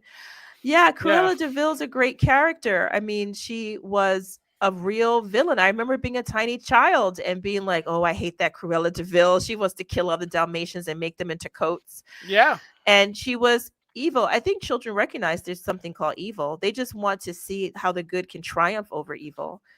And now we're basically telling them, you know what? Good can't triumph over evil. All you can do is see that evil is also good. that seems to be the message. Yeah, she wanted to kill all the puppies. She wanted to kill puppies. She was evil. But now they made her into, oh, she's just misunderstood. It gets so tiresome. I mean, listen, there's a place for it, I suppose. I shouldn't hate on Wicked. My biggest problem with Wicked, Fletcher, I don't want to go see stuff that has some like spells in it. I heard that, they put spells in it. I don't need that in my life. Okay. I know. He's like, yeah. I mean, I think it's kind of like, you're basically saying that you had a great vehicle like with Cruella de Vil. I mean, if you had somebody like PETA, I would have totally be like, make Cruella de Vil our main villain. And but now they want to make her, oh, she's just misunderstood. She had a rough life. And that kind of goes along. I guess Wicked is a bit of a different beast in the sense. Okay, but Maleficent, Lady Jen mentions Maleficent. I don't know why, but I did like Maleficent. Oh yeah, you did. I really like that one. You know what? I'm being a hypocrite here because it's true. I saw they did the same thing where they were making her out. Well, you just don't understand her. She's really good. I don't know. I fell for it. I don't know if it's an Angelina Jolie thing with me because I just like her. I think she's so cute. She's sexy. I don't know if that's what it is or if it's something else of the way the story was told. But yeah, that's true. Yeah. Actually, that was kind of one of the weaker parts of it, honestly, to be honest. But I really did like it was well done. It was well done. Yeah. And they're making Maleficent too, so don't worry. Are they really? Interesting. They are. Yeah. Interesting. But we do have a bit of a good news. It looks like Israel Hezbollah trace holds, and displaced Lebanese begin to journey home, and this is from Reuters. And we know that when President Trump came into thing, he was already like, hey, Hezbollah was like, hey, or ceasefire and all this kind of stuff. I mean, Israel, he got them both in the sand, and like, it's starting to come together. And I know that a lot of Lebanese and a lot of people may not know, but there's a lot of Catholics in Lebanon. I mean, a large percentage of Catholics from Lebanon went to Argentina, actually, in South America. So there's a huge Catholic population there. So we are really grateful for this return home for them, because we really want this whole war to just kind of end in a peaceful manner, to where the bloodshed can stop. And hopefully this is a good sign that it'll come to an end soon. I hope so. I think you're right. That is good news. I think this seems like more winning. It just seems to be somehow related, correlated, at least in some way, with President-elect Trump's victory. And perhaps that is giving people the sense that, we need to get this together because of what's coming in January when he takes office, God willing. So maybe that's that's another sign. But yeah, absolutely. Now, will it really hold? I don't know. I don't know if there's cause to be optimistic. Certainly we can be hopeful, Right. but I don't know if this will really hold up. I mean, these regions have been fighting for a long time, and they have deep-seated differences. So I don't know how that's going to work. Well, but we'll take it. I mean, ceasefire right. is better than not. Yeah. Ceasefire is better than fire. Yeah, You know? that's right. No doubt about There's it. no doubt about it. But the end of climate change, I guess, is here. I guess scientists. Can we say this? Let's call it something else. Let's say, all right. We're gonna get. You know how they are, and they'll probably put a little blue little check or something on the YT for those who are watching it on that platform. One thing that really annoys me, have you seen this, Fletcher? Whenever you mention something, they put their own little spin on it. Oh yeah, you have the fact checkers of the fact checkers. Interplex. Well, I don't know if we should even talk about it, because last time we mentioned what scientists said that they didn't approve of, we got struck. That remember? is true. All right, so let's call it something else. So what we'll say is that the idea that there is a calamitous situation involving the weather, some scientists have said they don't believe that is the case, and they've declared the end of this weather emergency during a Prague weather conference. Yeah, so the environment around us. Yeah, so I guess there was legal insurrections or something, and the United Nations, what you said about the air and the sky. In Azerbaijan this week, and his president boldly declared that oil and gas were a gift from God. And eco activists attending the events were enraged, and the climate cultists, became working on themselves. More hysteria ensued, I guess, and then in Prague, we had a bit of a division of from a 2-day organized air and sky conference, and this just happened. So Fletcher, I really love it. They declared that it's over. The whole air and sky emergency, it's over. The conference concluded with I like when they say communique, so it's like, it's fancy, it's a memo, but they say it in French, so it's like a communique was drafted by the participating scientists and researchers that target the air and water hysteria promoted by the United Nations, the government plan of climate change. So I guess air and sky. Yes. I love it. Yeah, so I guess there was a declaration, and so the declaration was giving 18 different points, and it says the modest increase. So this is what it is: the modest increase in the atmospheric concentration of carbon dioxide has taken place since the end of the little ice age has been net beneficial to humanity. Foreseeable future increase in greenhouse gases in the air will probably also prove net beneficial. The rate of amplitude of global warming has been and will be continued to be appreciated less than climate science have long predicted. The sun, and not greenhouse gases, has contributed and will continue to contribute to the overwhelming majority of global temperature. Geological evidence compounds suggest the rate and amplitude of the air and sky stuff during the industrial era are neither unprecedented nor unusual, and climate models are inherently incapable of telling us anything about how much warming there is or where they be about. So yeah, there you go. It's natural. So, but people will disagree with this. If this doesn't go with what the normal narrative is about this, right? So I'm really surprised it was even published. I'm shocked. I am shocked, and that's the thing. This is more the winning, right? I mean, the whole thing, because science used to always like challenge, and it's like everything should be challenged, and now it just seems like hey, wait a minute, you're actually questioning things. That's that's original science. That's not right. Yeah. What's up with you questioning stuff? You can't be questioning anything. Make science great again. Make science great again. I can't. This level of winning is insane.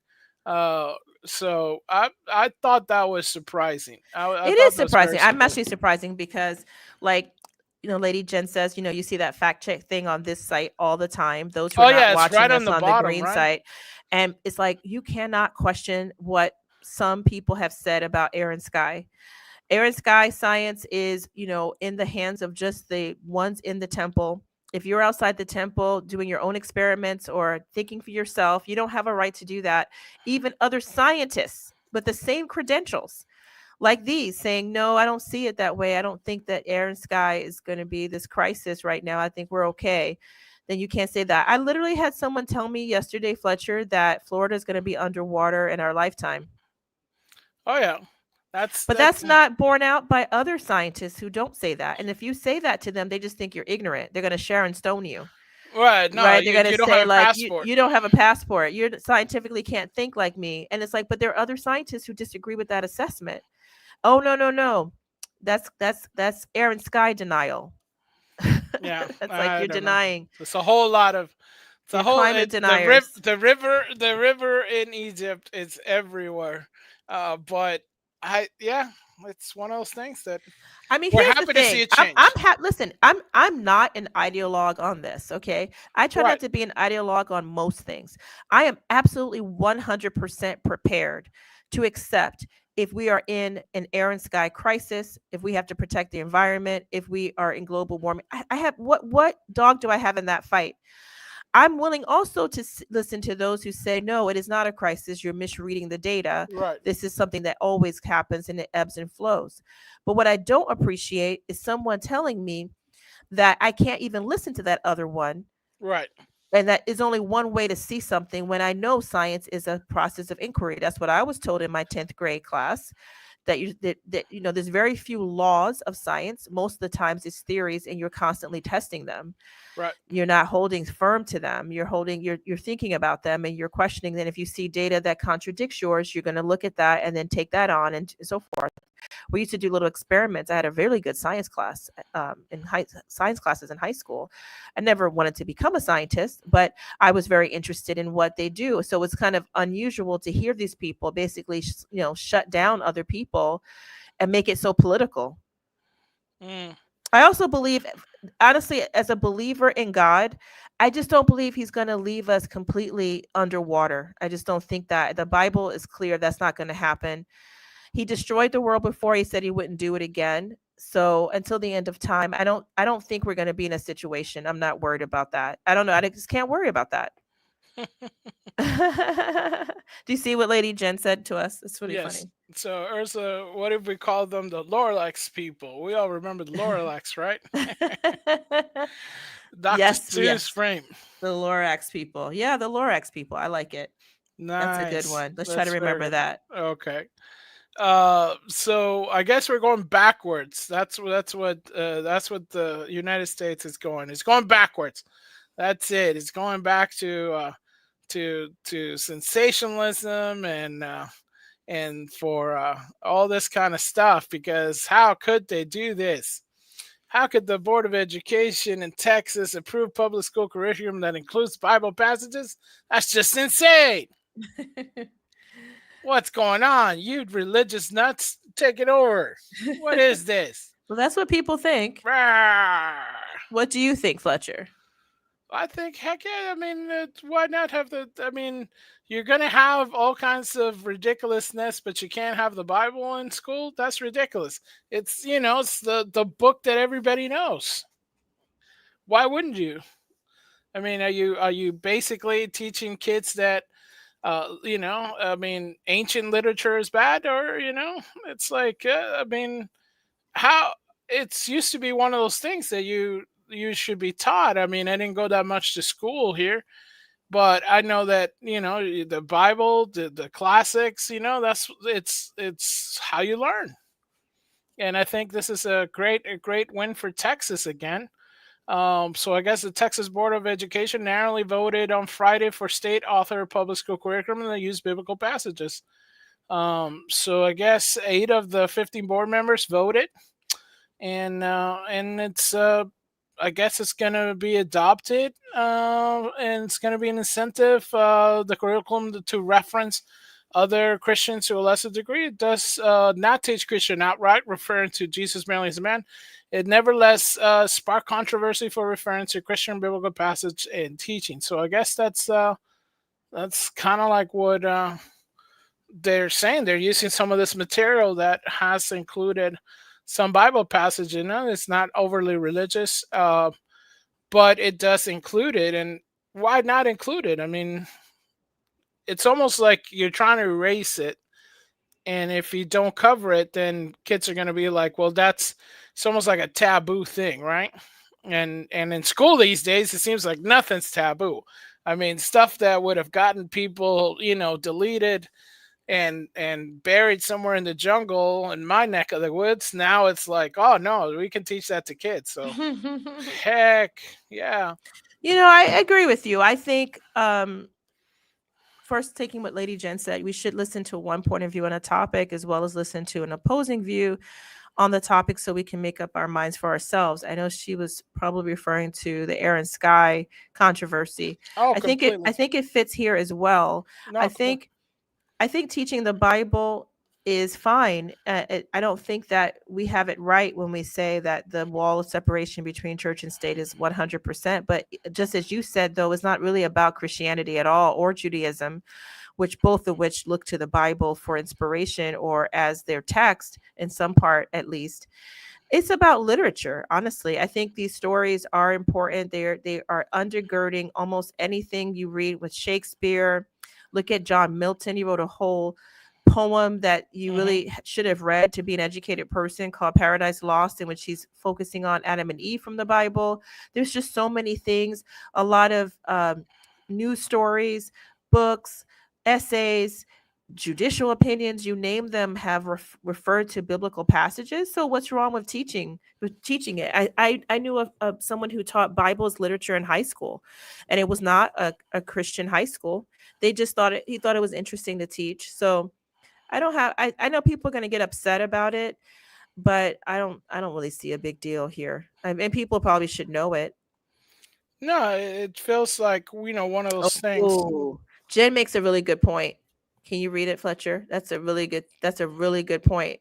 No, the one before too. Okay. All right. So where am I? All right. That's a really good point, actually. My only issue with a lot of the Bible in school, that means you can open the door to any religious text in school, including the Devil's Bible, based on the First Amendment. Yeah, I mean, that's a really good point. That is a great point. And the separation of church and state could be a good thing, she says. After all, that's just her take. I'm sorry to interrupt you, Fletcher. Go ahead. No. So maybe the separated church and state could be a good thing after all. That's just my take. Yeah, no, it is. We do have, I guess, the separation of church and state is you're not allowing the government. My understanding of it is the government can say this is the only religion and you're going to bow to it. It's not, there's no religion anywhere in the government. As we see it from our monuments, for our Constitution and anything like that, swearing in on the Bible, that kind of things. And yeah, it does open it up to, the Devil's Bible and, all kind of stuff. I think she makes a great. Go ahead. I'm sorry. I'm itching to get in here, but go ahead. No, go ahead. No, you go ahead. Finish your point. You have a good point. But then it's like, okay, but shouldn't the kids be able to? I mean, my understanding of school, I could be wrong. Like, you attended more school than I did. My understanding of school, I was mostly homeschooled, and my understanding of school is that it's almost like in the Socratic method, where you're kind of like, you're asking questions, you're searching for answers, and you're going back and forth. I was I had a lot of friends who had all kinds of quirky ideas. One of them did use, the Devil's Bible. They did. I knew people that had that. Knowing that they're out there and knowing what it says, it's not ridiculous. I mean, I feel that you should be able to. I mean, it's kind of like we had this conversation a little bit before, because we were disagreeing on some of the books that could be in like libraries, right? Because I'm like, yeah, some of the stuff is kind of racy. And you're like, no, that's actually a good book, So that having that argument, I think, should be welcome in schools, right? I mean, Yeah, maybe. I mean, I would not like to see the devil's Bible in school. I guess the end of the day, here's what I would say, and I think is radical. There's natural law, there's truth, and then there's evil. The social world, and we really should study this and maybe do a show on like the ancient philosophers. But my understanding is there's right and there's wrong. And we have these things now where we had this woman who's a witch give like her incantation at, because usually what happened is legislatures will start their sessions with a quick prayer. And that's been found constitutional. Okay. The Supreme Court has looked at it and they're like, if it's quick and you're not saying you must become this faith in order to be a citizen or something like that, as long as it's quick and ceremonial, you can have a prayer. But if it gets to be too long, or if it gets to be like an altar call, like you got to come up here and accept Jesus as your Lord and Savior, then that's going too far. But now people have said, well, then fine, if Christians can do a quick prayer. But that's the thing. It's about history and tradition. From the time we started this country, it was Christian. And so, little prayers here and there, ceremonial and so forth, and making sure the government stays away from letting us do what we want to do. That has been part of our tradition, and of course, the First Amendment. But it seems to me when you have witches and devils and so forth saying they want to do their satanic thing, but where's the history and tradition for that? And also, it's evil. I mean, it says so in its name. It's saying you acknowledge that what you want to do is not for the social good. You want to cause chaos. Why should we privilege you the same way we would another religion? That's kind of what I was thinking. But like Lady Jen says, there was a state that was going to put the 10 Commandments of the Devil's Bible on the lawn of the Capitol alongside the 10 Commandments of the Bible. I forgot what state that was. I didn't hear about that one. Yeah, I remember that. And that just shows to me, again, that's a great comment. Thank you, Lady Jen, for that. A great comment. I didn't remember seeing that.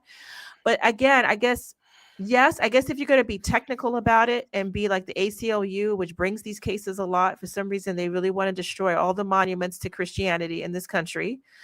Then I think you could say, okay, well, and you got to put all these others up. I would say you can limit it. Like if I go over to Saudi Arabia, I don't have to see a cross. I understand that's not their state, I mean, I don't know if they have a state religion. We don't have a state religion, definitely. But we do have traditions and history. We also have a plurality of people. And we do have the idea of what's the truth. And so I feel like if you want to put something demonic, you're saying you're bad.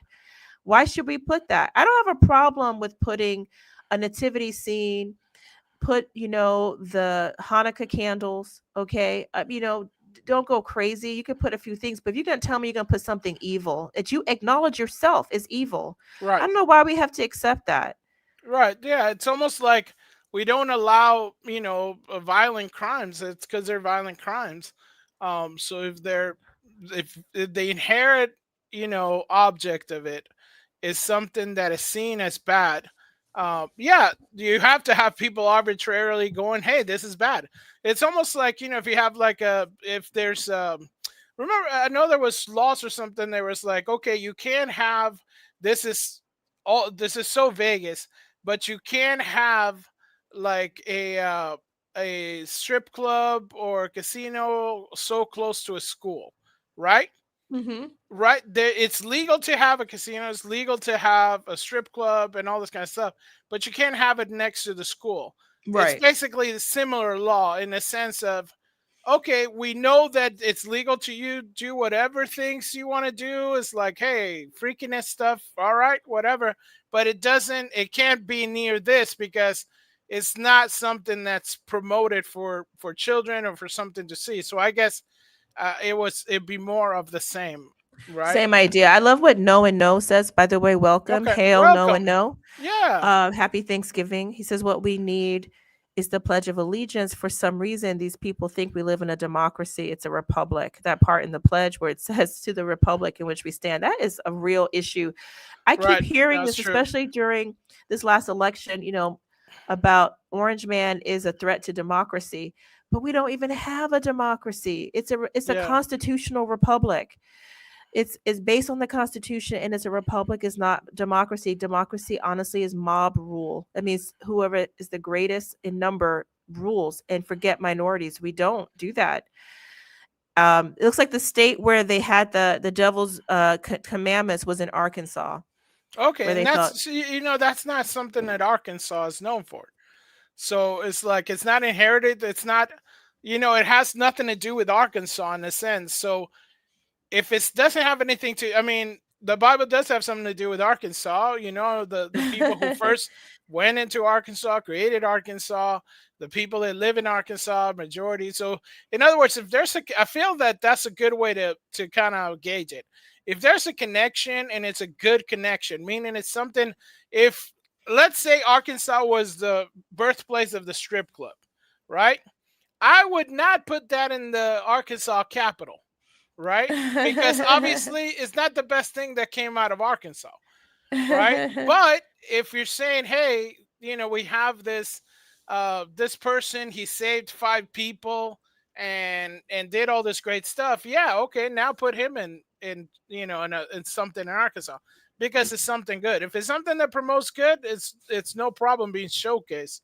If it's something's bad or somehow can hurt people, then yeah, I would say no.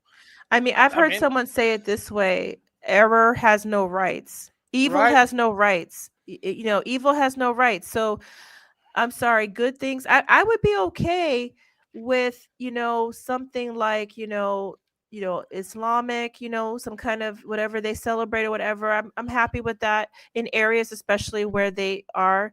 I still think everyone should take the oath on the Bible for office because that's, again, history and tradition. That's what we've always done. I don't see any reason to change that. You can do an additional one, but everyone should do that. I saw someone had taken an oath on like a Dr. Seuss book because she doesn't believe in God.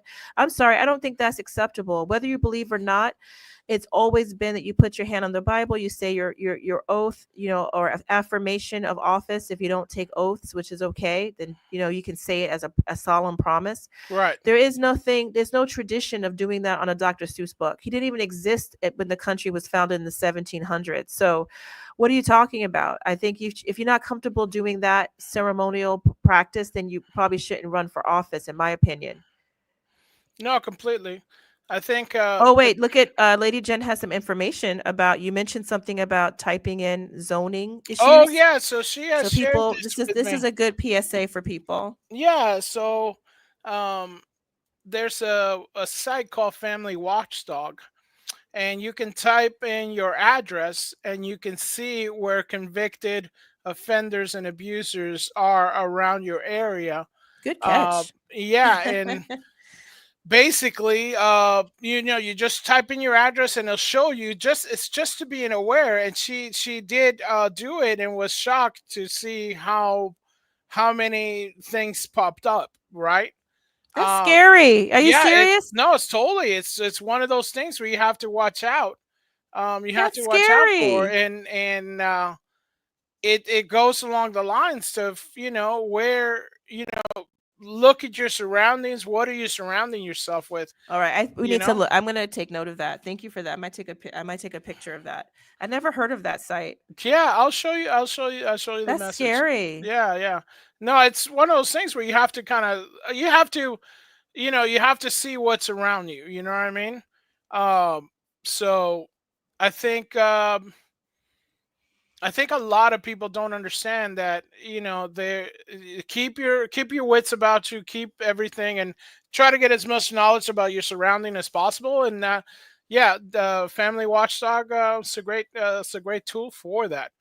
But yeah, I mean, there's some stuff going on, and there's a lot of things. You had told me about this, and I did see it. It looks like there's stuff that's so Jen saying is the scary website. It is the scary website on the internet. Wow. That's for sure, because it reflects you. But I did see that J.K. Rowling is getting attacked again. So wow. Poor billionaire is getting attacked.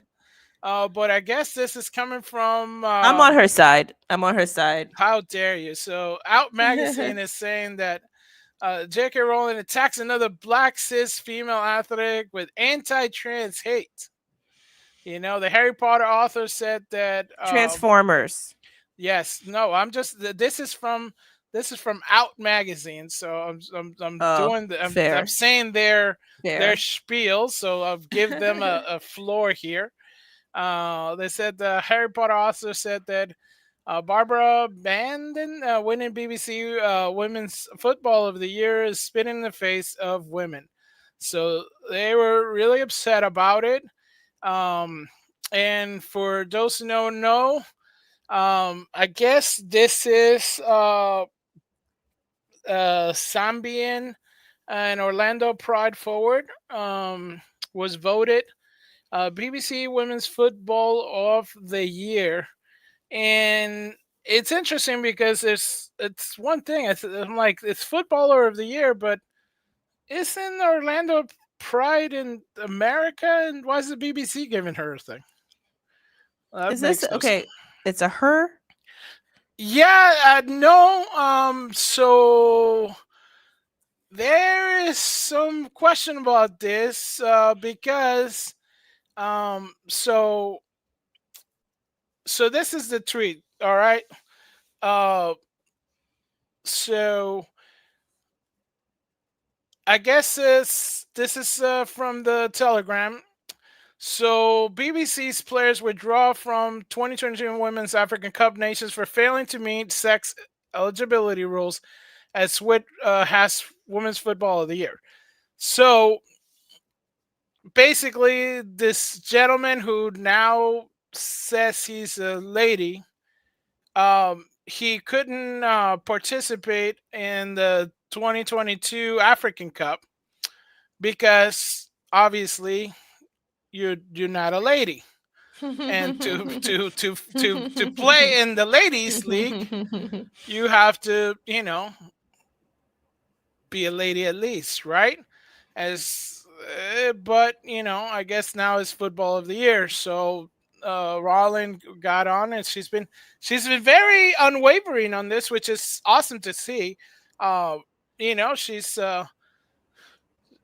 She's always had like very left takes, on a lot of things. But in this, she's been steadily, I guess, side by side with some of our takes. So she says, presumably the BBC decided this was more time efficient than going door to door to spit direct in women's faces, and it's it's provocative and good for her. It's provocative. I mean, what she's getting at is giving this person who is a male, born male, and no matter what you do, you can mutilate yourself. You can't change what you are. I mean, you can take chemicals, you can mask it, you can wear clothing, you can wear makeup, but you really can't. I think it's pretty clear. Science says there's just two types of us, and you're one or the other. And it's very rare people who show signs of either, but you are fundamentally one or the other. So she's saying that those people getting awards in a sport that's for the other side is spitting in women's faces, because typically it's men going to women's sports. It's not the other way around. Yeah, we don't have that. And she's saying, you're spitting. And so people take issue with her, saying that. Yeah, it's kind of crazy because you're basically saying, hey, it's okay to do, and it's more of the women taking away, you're taking more away from women's spaces, as they say. I thought women's spaces was the thing, so yeah, I think so. I mean, it's really weird how the feminist movement seems to have abandoned this cause. I mean, women fought really hard to be able to do sports, to go outside, to put on outfits that they weren't allowed to wear, that might even reveal their bodies, in order to play the sport effectively, to compete, to win awards, to win scholarships to schools, to win money, to get recognition, to stay healthy. all these great things that are associated with playing sports, and to have the pride of winning because you work so hard, you're competing, and now to have really the top spots taken from you. In fact, honestly, sometimes the hold all top 3 spots taken from the women by men with issues, right? Who believe Right. either legitimately believe that there's something that they're not, or are scamming because they can't win in their sport against other men. So they figure they go to women we are not built like men, so we are not as strong or as fast, and they can beat us, and then they can win the prizes and the money and the glory. And I think that's a lot of it. I don't believe all of them actually even have the gender dysphoria. I think some of them, it's opportunistic. Like we see in the prisons where you have men who've raped women, who've abused Yeah. women, Sexually assaulted women, then going to prison and saying, no, I'm a woman. And then continue that. You're telling me they really have gender dysphoria? No, they are opportunistic psychopaths. That's what they are. And you are endorsing this stuff. And JK, good for JK. I guess it's nice to be a billionaire. You can say whatever you want. Oh yeah. That's funny. That's what you got to do. You know, JK, she's pretty base right now. She's right, though. I mean, I don't know why this is an issue. You certainly love all people. You have to love Transformers. They are made in the image and likeness of God. They're confused. Honestly, I hate to say it. The Bible says male and female, he created them. It's in Genesis. He created them. That's how he did. It's even in your soul. It's not just in your body. You know that, Fletcher. Every cell of the body is not just the genitalia. Every cell of your body says whether you're male or female. It's really imprinted. But honestly, as a believer in Christ, you have to believe it's actually bigger than that. There's no male and female in Christ in the sense that you don't have to be male or female to come to him. He's not going to privilege male or female or Jew or Greek. But it says you were created male or female. Like when he created man, he created them male, and he created women. Like he didn't have it like angels with an amorphous soul or amorphous. Your soul is male or female too. Sorry. Yeah, I'm sorry. That's the theology. I mean, it's one of the things, and we feel like we feel for those who are, like, how to say, like trapped in the body or something like that, or have maybe the rarity of having been born with two mechanical things.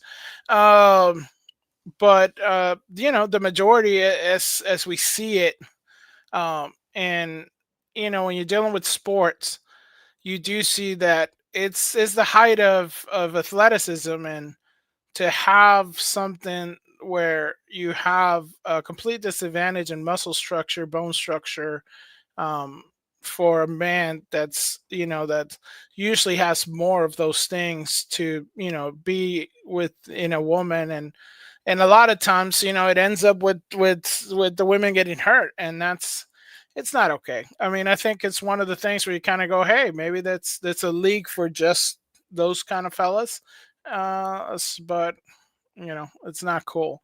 But you send me this right now. So I guess MSNBC makes eye-popping admission about the $500,000 Kamala Harris gave to host Al Sharpton nonprofit. So I guess MSNBC claims that it was blindsided to learn a non-profit funded by longtime on-air personality Reverend Al Sharpton received $500,000 from Kamala Harris' campaign just before he interviewed her.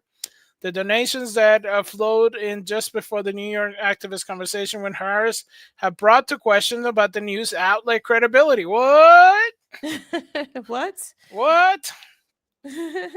The National Action Network, a civil rights nonprofit that was founded by Sharpton in 1991, received $500,000 from the Harris campaign just weeks before the MSNBC host conducted a highly anticipated sit-down with the Democrat. Campaign finance records from 6-year-old campaign revealed that two separate payments went to National Action Network. One payment for $250,000 was sent for nonprofit September 5th, and another same amount October 1st. The softball interview with Sharpton, I like it was a softball interview, occurred Well, on she October. paid for a softball She interview. paid for the softball. Is that what it costs? It's 500,000. Man, I would rather have a hardball interview. That's expensive. So I guess MSNBC is widely known for a liberal-leaning channel, and the fact that one of his top talents took a huge amount of cash just before a consequential interview caused backlash from journalists who say the outlets now got a black eye. During the Rosie interview, MSNBC host lavishly praised Harris' extraordinary historic campaign while simultaneously decrying that Donald Trump is hostile and erratic. I mean, really? Just now they're questioning MSNBC's like, you know what? Do you know those memes when they're like new to the party? New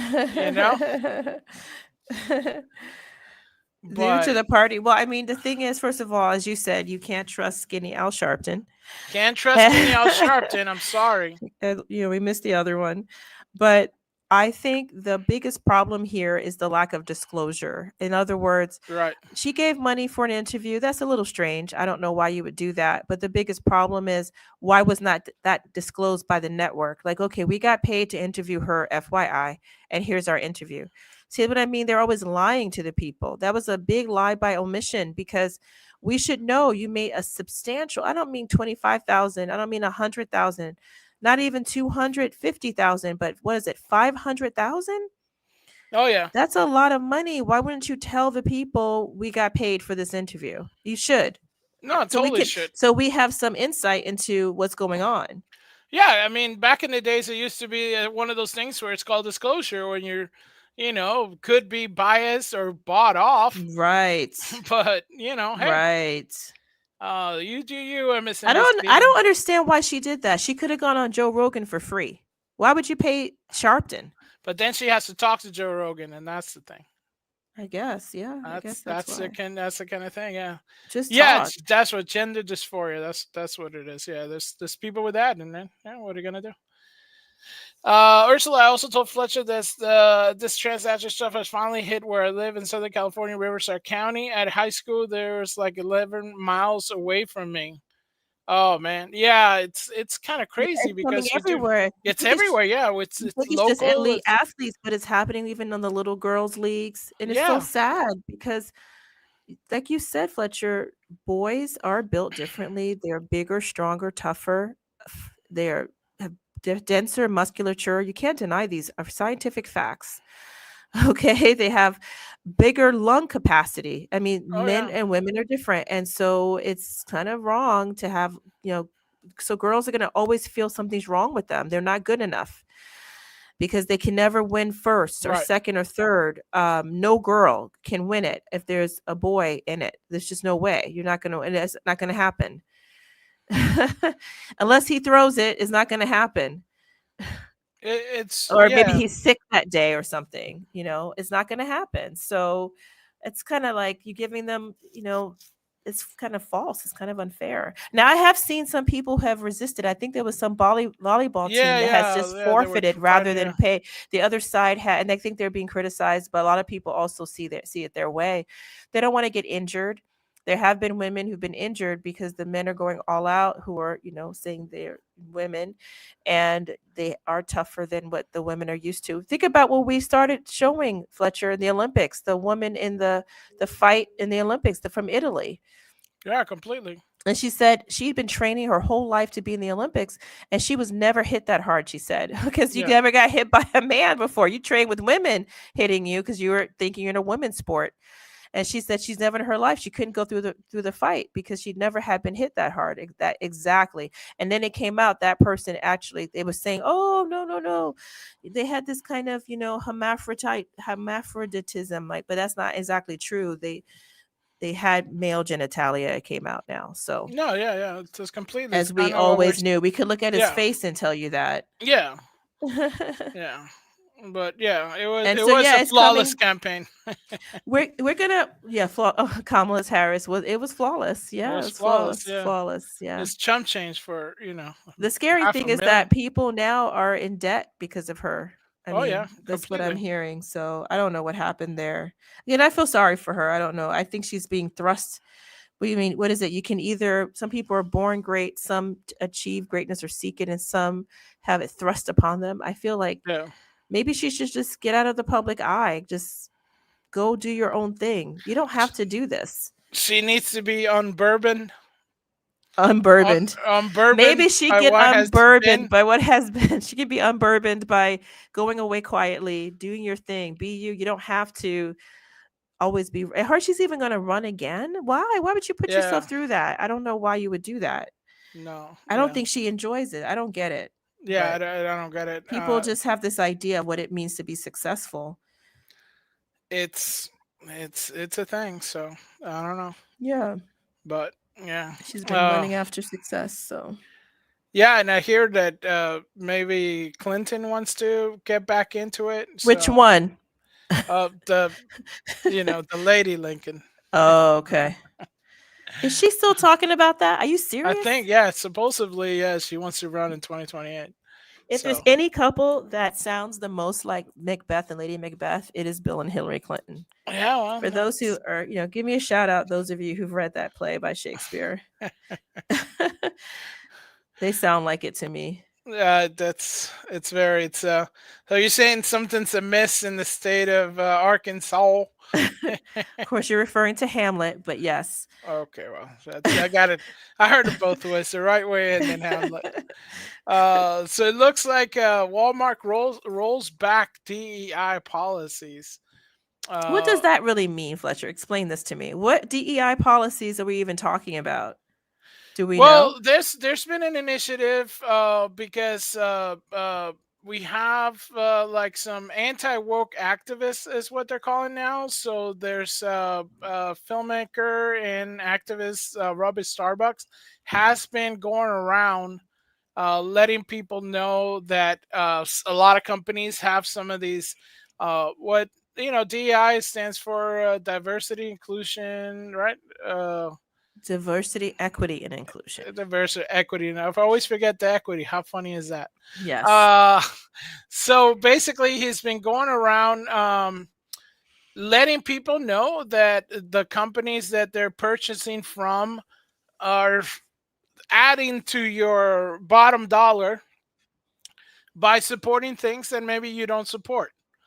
And a lot of this equity and inclusion includes things that a lot of people are kind of have misgivings about, including a lot of the LGBTX, Y, and C, XBT. That now we even see finally we see the LB finally standing up and saying, "Hey, we're not down with all the rest of the letters," because it's kind of gone a little too far. And a lot of them voted Trump. So we have a little bit of this unity that okay, we know kind of what we stand for, and a lot of these things we don't want, and a lot of people are getting informed about what companies are actually promoting, promoting and giving to some of these causes that a lot of people don't agree with. So I guess Robbie Starbucks found out that Walmart reeled in is kind of like what they're called woke policies. So part of their deal supposedly is they're removing sexual and transgender products inappropriate market towards children, and reviewing grants to pride events that avoid funding sexual content targeting children. So part of this whole thing is that they're not saying, "Hey, we're not gonna promote a lot of this stuff," but they are saying, "Hey, the stuff that goes to kids, come on, man, that's kind of that everybody should say that's completely off limits." And I guess they are rolling this back now with being they did get a little bit of a hit on the stock when people found out that they were promoting some of this stuff, and it's in a long list of different companies. I believe John Deere was one that I changed its remember hearing way. about that. Yeah. Yeah. So, and I guess Ford also went back. And so we're having a lot of these major companies now, pushing, now going, okay, so maybe we went a little bit too far once they got discovered. So it's one of those things where, yeah, now we have one of these things that it's you could be considered a win, right? Yeah, no, I think in some ways, yeah. I mean, like Lady Jen says, get rid of DEI, bring in KSAs, knowledge, skills, and abilities. And then don't look at people for their characteristics they can't do anything about. Just ignore that and look at what they have bring to the table. So I absolutely agree with that. And with Walmart, yeah, I think you're right.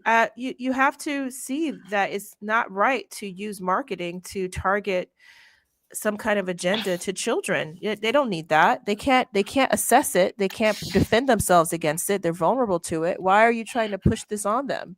So if this is what it took to roll it back, then yeah, I think that's good.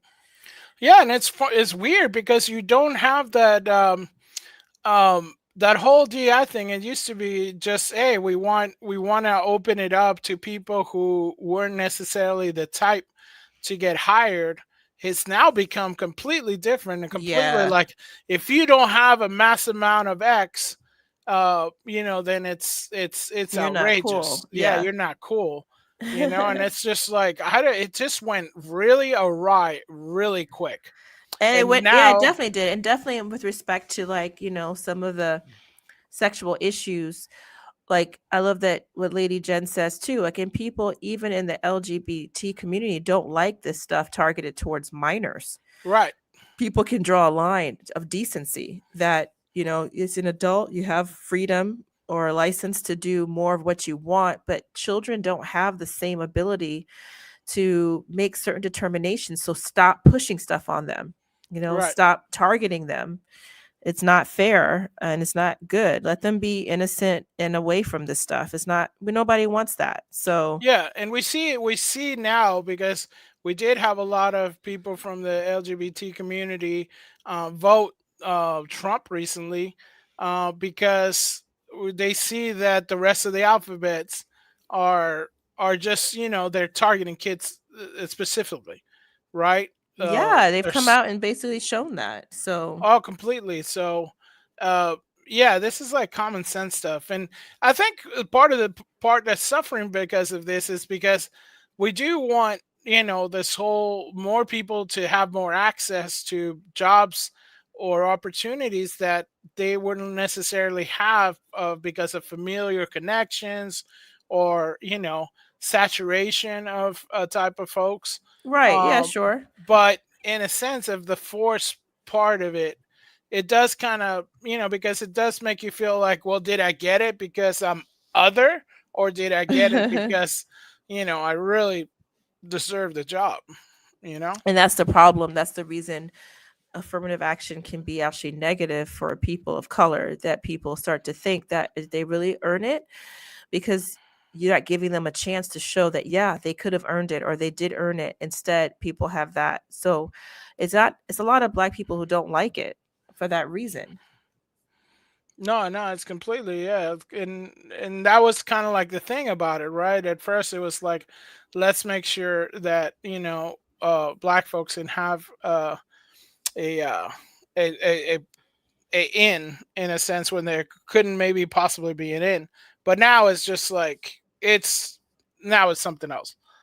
Now it's completely something else. So, but there's Yeah, and of course, when we get into, not just, issues of ethnicity and race, but now, in the alphabetical promotions of things, pushing stuff on children is not okay. So, I mean, I'm surprised that all came under DEI. Like, it's like it right, got such a big umbrella. It's even unclear what you're after here. How is it equity to right. push things? Like, I've seen some of the stuff that I don't know about Walmart, but I know at one point Target was doing this whole pride Oh thing yeah.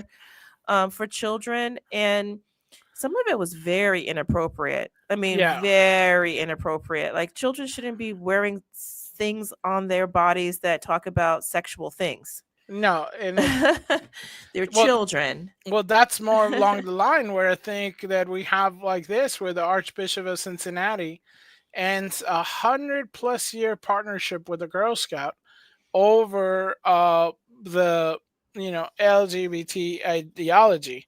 Now I think, like Jen has said before, I don't think this is part of the LGBT ideology.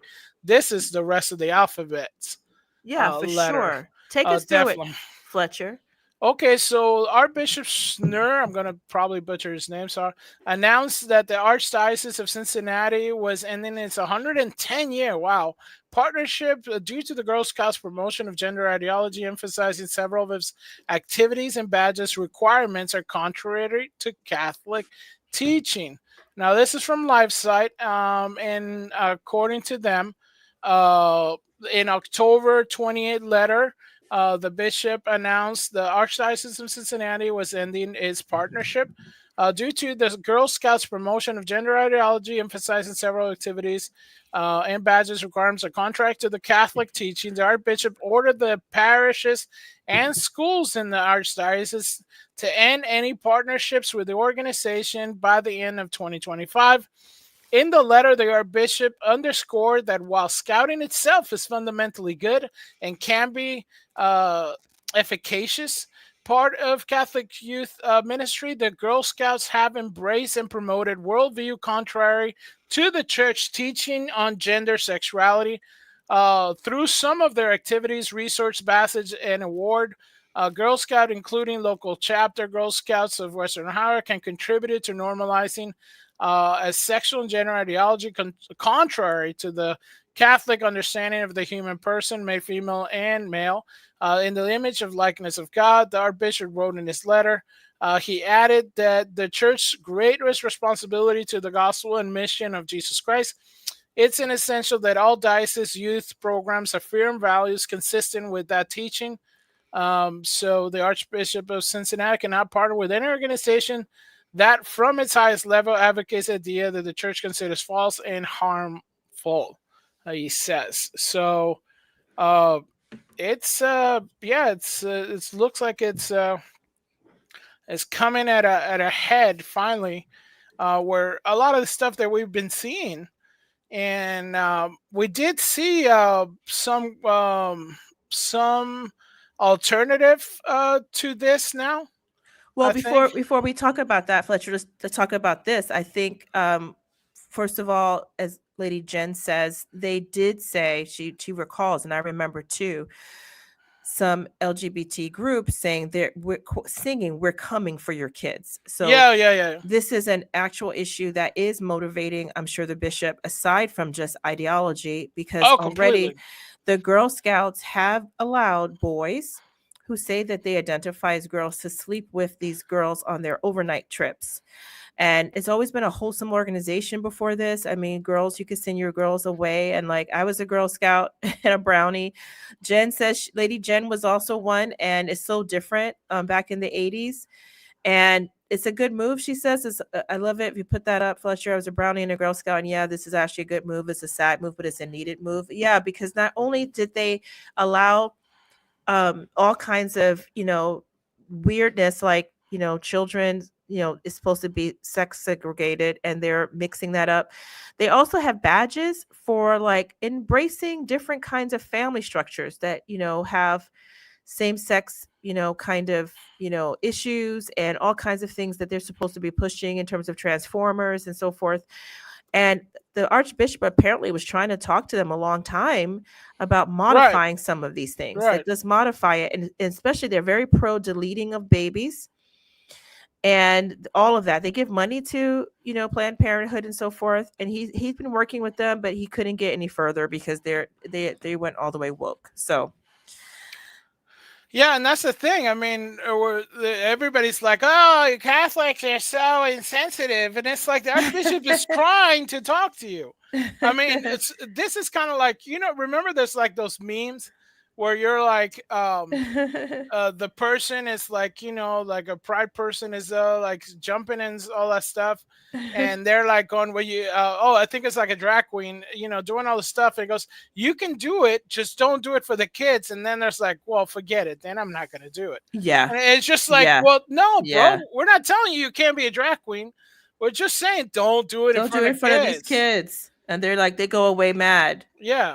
They go away sad. I was a brownie and a Girl Scout back in the 80s, which probably makes a big difference. It's, this is the kind of thing you're kind of going, how is that a badge? You're like, aren't you supposed to, like, I was never a Boy Scout or brownie, or anything like that. I was. Well, you wouldn't be a brownie. Oh, no, it's that's for girls. You could okay. be a Cub Scout. Well, now I can. How's that? Yeah, now you could. That's true. I could Now be a you're brownie right. now. I stand corrected. How dare you? How dare you?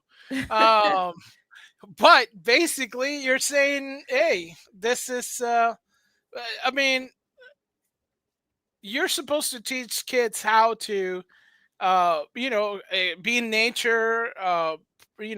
Be safe. How to, have like some kind of morals or service to the community. But I can see this being a completely little offshoot of it, where you kind of goes, okay, there's some Girl Scouts that have this proclivity and this is that, and okay, but then you're making it the whole issue of the whole area has to force to do this. And like I said, they were talked to, and the Archbishop said, hey, you know what, I understand what you guys are talking about. We're not trying to completely squash you, but you guys got to work with us. And they were like, nah, son, we're not. It's like basically. That's pretty funny, Fletcher. That's how I think they said it. Nah, son. Yeah, it was just like the Archbishop came and says, I just want to talk to you guys and help you. And they said, ain't nobody got time for that. Ain't nobody got time for that. Ain't nobody got time. Ain't nobody got time. Ain't nobody got time for that.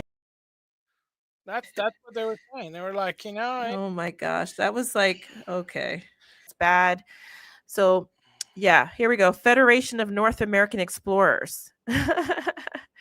That is cool. See if you can get it into where you are, everybody. If you have little boys or girls, it's not safe, honestly, I think, anymore to put them in Boy Scouts.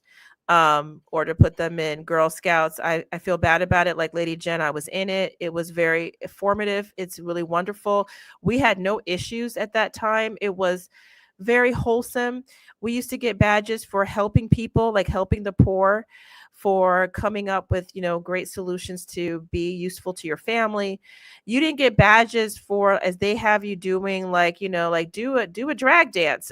Like, it's like, you didn't get stuff like that. It was like, how far can you twerk, get a badge for that. That's not how it went. It was always, I remember trying really hard to get as many badges as I could, because you put them on your sash and you can show off that you did all these great things, and people were egging each other on. So yeah, it's like they think of themselves as the new aristocracy. These people who are in power, who are elite, and think that some of these things that were never ever seen as acceptable in polite company are now to be foisted on everybody, especially our children, is acceptable. So yeah, I love that there's alternatives. There's American Heritage Girls. There is, Federation of North American Explorers. It's such a good thing to get out to this great land of the United States, which is huge. I mean, we have more parks and rivers and lakes than, I'm sorry, most of the countries in Europe do. I mean, it's a huge country. Look at Yellowstone alone. Oh no, it's huge.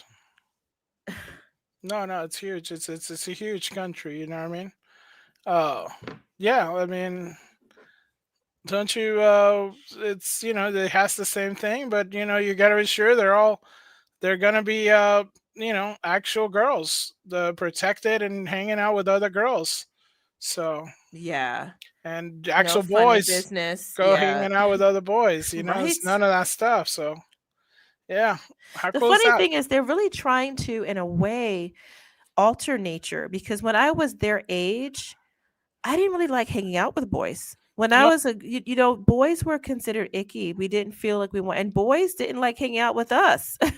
It's like now they're like trying to get them to change their very wiring, like so that they don't see, these differences. It's No, kind of no, funny. it is kind of funny because we're not, that type of wiring, I guess, as kids. And To some extent. to some extent, yeah, there's some yeah, variations and there's stuff like always that. variations. Just my dad was an Eagle Scout with the tippy top of a Boy Scouts. Yeah, They were yeah. that was very That was impressive. like, yeah, Eagle Scout. I'm an That Eagle was Scout. Yeah, I heard know. about I used to feel like, dang, that looks so Yeah. good. You had to really do something. You couldn't just Yeah, you can't just be become an an Eagle Scout. You had Yeah, to earn that. it That was was like something. so that was like the Marines of the Boy Yes, Scouts. it It's was. like, that's It great. was. It was the Marines. It was the Marines of the scouting. I mean, That's they messed up. I missed out on all this great Americana. All I had was like my dad taking me out to the jungle. It's like, all right, you see this alligator? We're gonna Well, that was get that good too. alligator. That was good too. Yeah, but don't get eaten by an anaconda or a jaguar. You guys had like fun things like badges. We didn't have badges. We don't have no stinking badges. But It's not too late for you to become an Eagle Scout, and I think you can fend for yourself. We could let you do it. I don't know if I could do it. Sometimes you send me really cool things that I'm like, I don't know, what is this about? You have to tell us. Okay, read through this one for us so we Okay, understand. so this is from Garden and Gun. Hemingway's six-toed cats are thriving and plentiful in Key West. Rather than a farewell to arms, these cats say hello to extra toes. On the Hemingway home's 16th anniversary, look one of the writer's strangest legacies. So I see the little cat. It's completely adorable, by the way. Yeah, he's really cute. I'm not really a cat person in a sense, but those are like some huge paws. It's He's almost really like cute. a little cartoon thing, I think the face is great. I mean, look at his little mug. Oh, the face is so cute. And he's near Hemingway's famous typewriter, one of many that he had. Right. He And did there's use a like little typewriter to video, write. I think, yeah.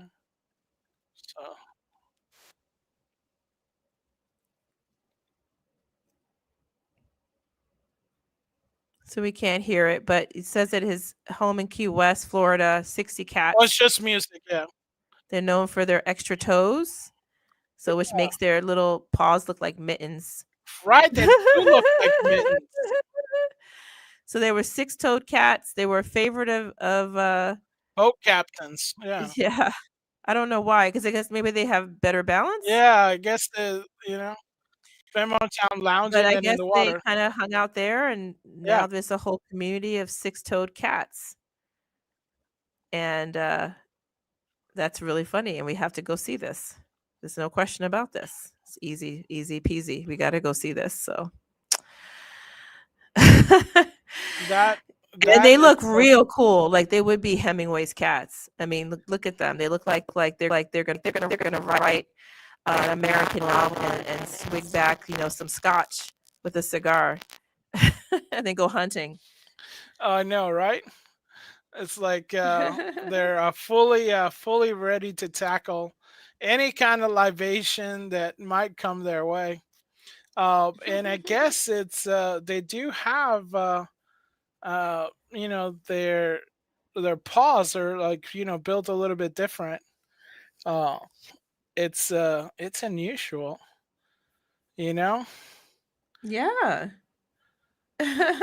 That's unusual, sure.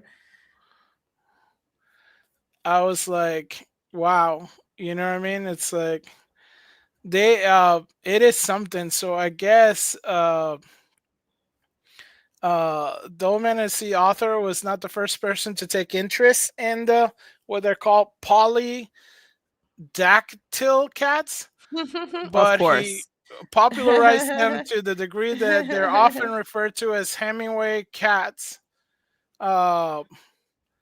Rather than by scientific names, the affinity for the felines in general is clear. and letters to friends, but the six-toed ones most captured the attention of visitors to the home then and now.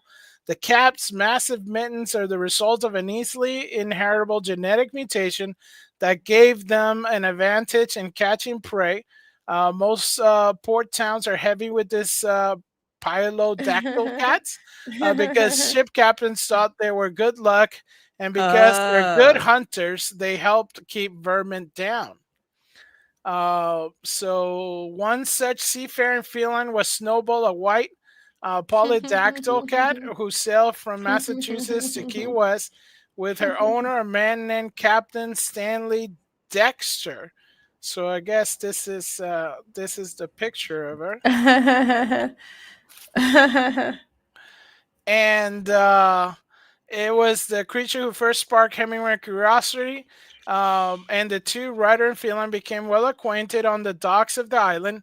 Nonny Hemingway's interest, Dexter gifted him a Snowball, polydactyl kitten, Snow White, who quickly became part of the family, and maybe gave Hemingway some peace of mind too. Hemingway was very accident prone, and he was very into polydactyl cats, who, good luck aspects of them. So, yeah, so I guess this is there was a lot of Hemingway with these. That's cats, hilarious. The right? 6-toed cats, and so they were considered good luck, huh? Right. Yeah. That's really neat. I think that's really cute, and I think what I heard is that that's a dominant trait, because I think there's some human beings, there's some people who do have 6 toes or 6 fingers. Have you heard of this? I think. Oh, no. Yeah, and apparently, like, if you marry one of them, you're probably going to have a kid with them, because I think it's actually a dominant trait. So maybe there's some adaptation that you do have. Maybe it is more sturdy in some way. Yeah. Lady Jen talks about, did Ernest Hemingway turn people onto eating lobster? Before Hemingway, people thought lobsters were just bugs of the sea. He made them cool and very hella expensive. That is probably true. I wouldn't be surprised. He did so many really kind of neat things. He was definitely an excellent author. And he was definitely, again, so funny for Sharon Stone to say things like, we're so provincial and backwards, and we created someone like Ernest Hemingway. Like, he came from here, sailing on a ship to Cuba. Key West alone is kind of like this iconic and completely different place, and very sophisticated in some ways. So anyway, yeah, I mean, it'd be interesting to know if he did that. And that is like a really cute picture of him. Well, I do know that lobsters, I guess they had, I know they used to feed them to prisoners. It was like a thing. Oh, yeah. And Native Americans used to. Yeah, they did eat them. Yeah. Yeah. But probably, it's true that she's right. And you're right too, Fletcher. It really wasn't considered a delicacy or anything for, high-minded people. Like, now you go and it's like, oh, it's fancy. You had lobster. I think in the past it was, like you said, prisoners ate it. It was very plentiful and nobody really thought it was that great. But it did have some kind of, rebranding. Yeah, and I guess people are saying it's mostly because of, when trains became popular, they had more people going out to the sea, and more people, tasted them, and it did get more popular. I guess that's why. Yeah, they are pretty tasty. I wonder who's having lobster for Thanksgiving. Lobster Thanksgiving, nice. Are you having a lobster Thanksgiving? Let us know. Yeah, if we want to see pictures. Yeah. Instead of a turkey, or maybe with a turkey. Yeah, that big turkey and lobster. Halle Berry was apparently. No, I didn't know that. Oh yeah, so she might have that trait. Halle Berry, she says, has 11 fingers. I think I heard that. She probably had it removed because, it was considered kind of freaky. But again, it might be an adaptation that is useful. Like with, the cats, maybe you're more sturdy. They said the cats hunt better. I don't know, maybe because they have more, more ability to run. I don't know, something that could be useful. I think I heard that actually about the actress. Really? Yeah, I think I heard that. I think she was embarrassed about it, and I think she had got it removed. I think they do have the ability to remove it safely. Yeah. So, and I don't know if she has. I think she does have a little girl. It's a very dominant trait. Maybe she had it taken off, because apparently, if you do procreate with someone with 6 fingers, it's very likely the children will have it because and you wonder if it's a dominant trait. Maybe there is something that is, helpful about it. Yeah. I mean, how do you know? Maybe you juggle better. It's just, yeah. And the 3-finger salute that for the Girl Scouts, you have extra fingers to do it with. And by the way, she was mentioning Girl Scouts. Yes, I don't really fully remember the 3-finger pledge. We would say, I forget it now, though. I used to know it by heart. You had to learn it by heart in order to get your brownie badge. Where I was in my troop, it was something like, I stand for God, my country, and mankind, and live by the Girl Scout law. I remember that was part of it. That's so cute. Yeah, it's very cute. So I guess successful people are so rich people is like rich people, man. Don't cut them off. That's a lot of money. They have 11 fingers. Oprah too. I don't know what that's a stance. She had it too. I believe it. She had 11 toes. She had 11 toes. Wow. Oh, Barry also 11 toes. Okay, that makes sense. Well, there you go. Huh? Okay, fair enough. There you go. Well, speaking of Black people with unusual traits, so meet the most recent American Black Catholic on the road to sainthood. Very cool. So I guess there was 2 miracles attained to him as well. So this is Martin Maria de Porres Ward, and it's a portrait from 1892. That's unusual. So Black Catholics coming up. Black Catholics coming up. Woot woot. The Black American priest who left his country because prejudice wouldn't allow him to practice his ministry in the United States is ironically the 7th and most recent African American to be considered for beatification. The servant of God, born in 1918 as Matthias DeWitt Ward in Boston, Charleston neighborhood to an interracial couple. Oh, so he's a mulatto like me. He grew up as a Methodist. During his childhood, his parents and 11 siblings moved to Washington, D.C., where he experienced prejudice from both whites and blacks. While teenagers in Washington, he was introduced to Catholicism, and he often found himself in the city's St. Augustine Church.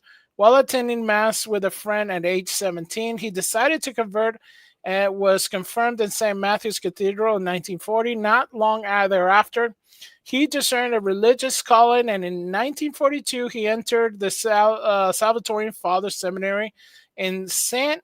Nacians, Wisconsin. Yeah, I can't say that. Where he stayed until an infectious lung condition forced him to leave.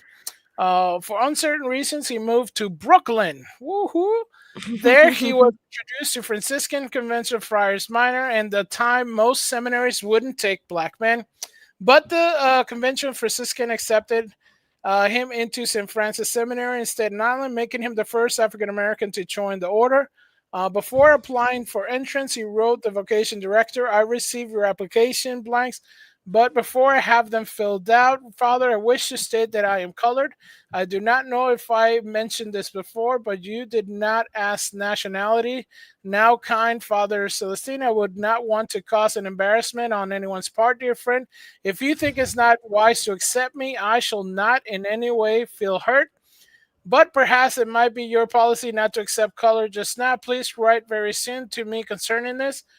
Father, I will return this application blanks if you cannot accept me. Now, good Father Celestine, don't feel hurt to tell me the truth. Please, God bless the dear Franciscan. I am sincerely yours in St. Francis." You can tell he was a saint.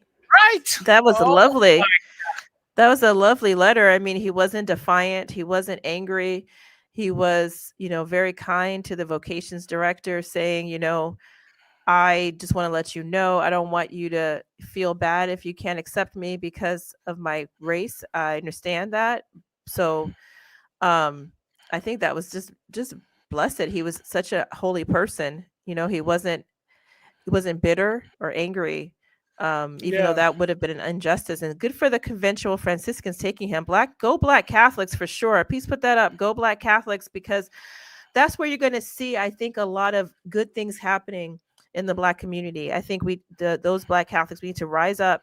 We have a lot to offer. You think about what we did show. I think one time, Fletcher, Mother Wilhelmina, remember, she's the nun that they exhumed her body. She was incorrupt. Her body has not decayed. It's like they did a study. They brought the scientists in and they were like, it looks like she was sleeping. They literally said she hasn't decayed. And that's unusual. She'd been dead for years. And they say that she's a saint. You can see her in Missouri. So like, yeah, there we go. Sister Wilhelmina, pray for us. And this new saint is to be the brother you just told us about, Matthias. I forget what his religious name was. So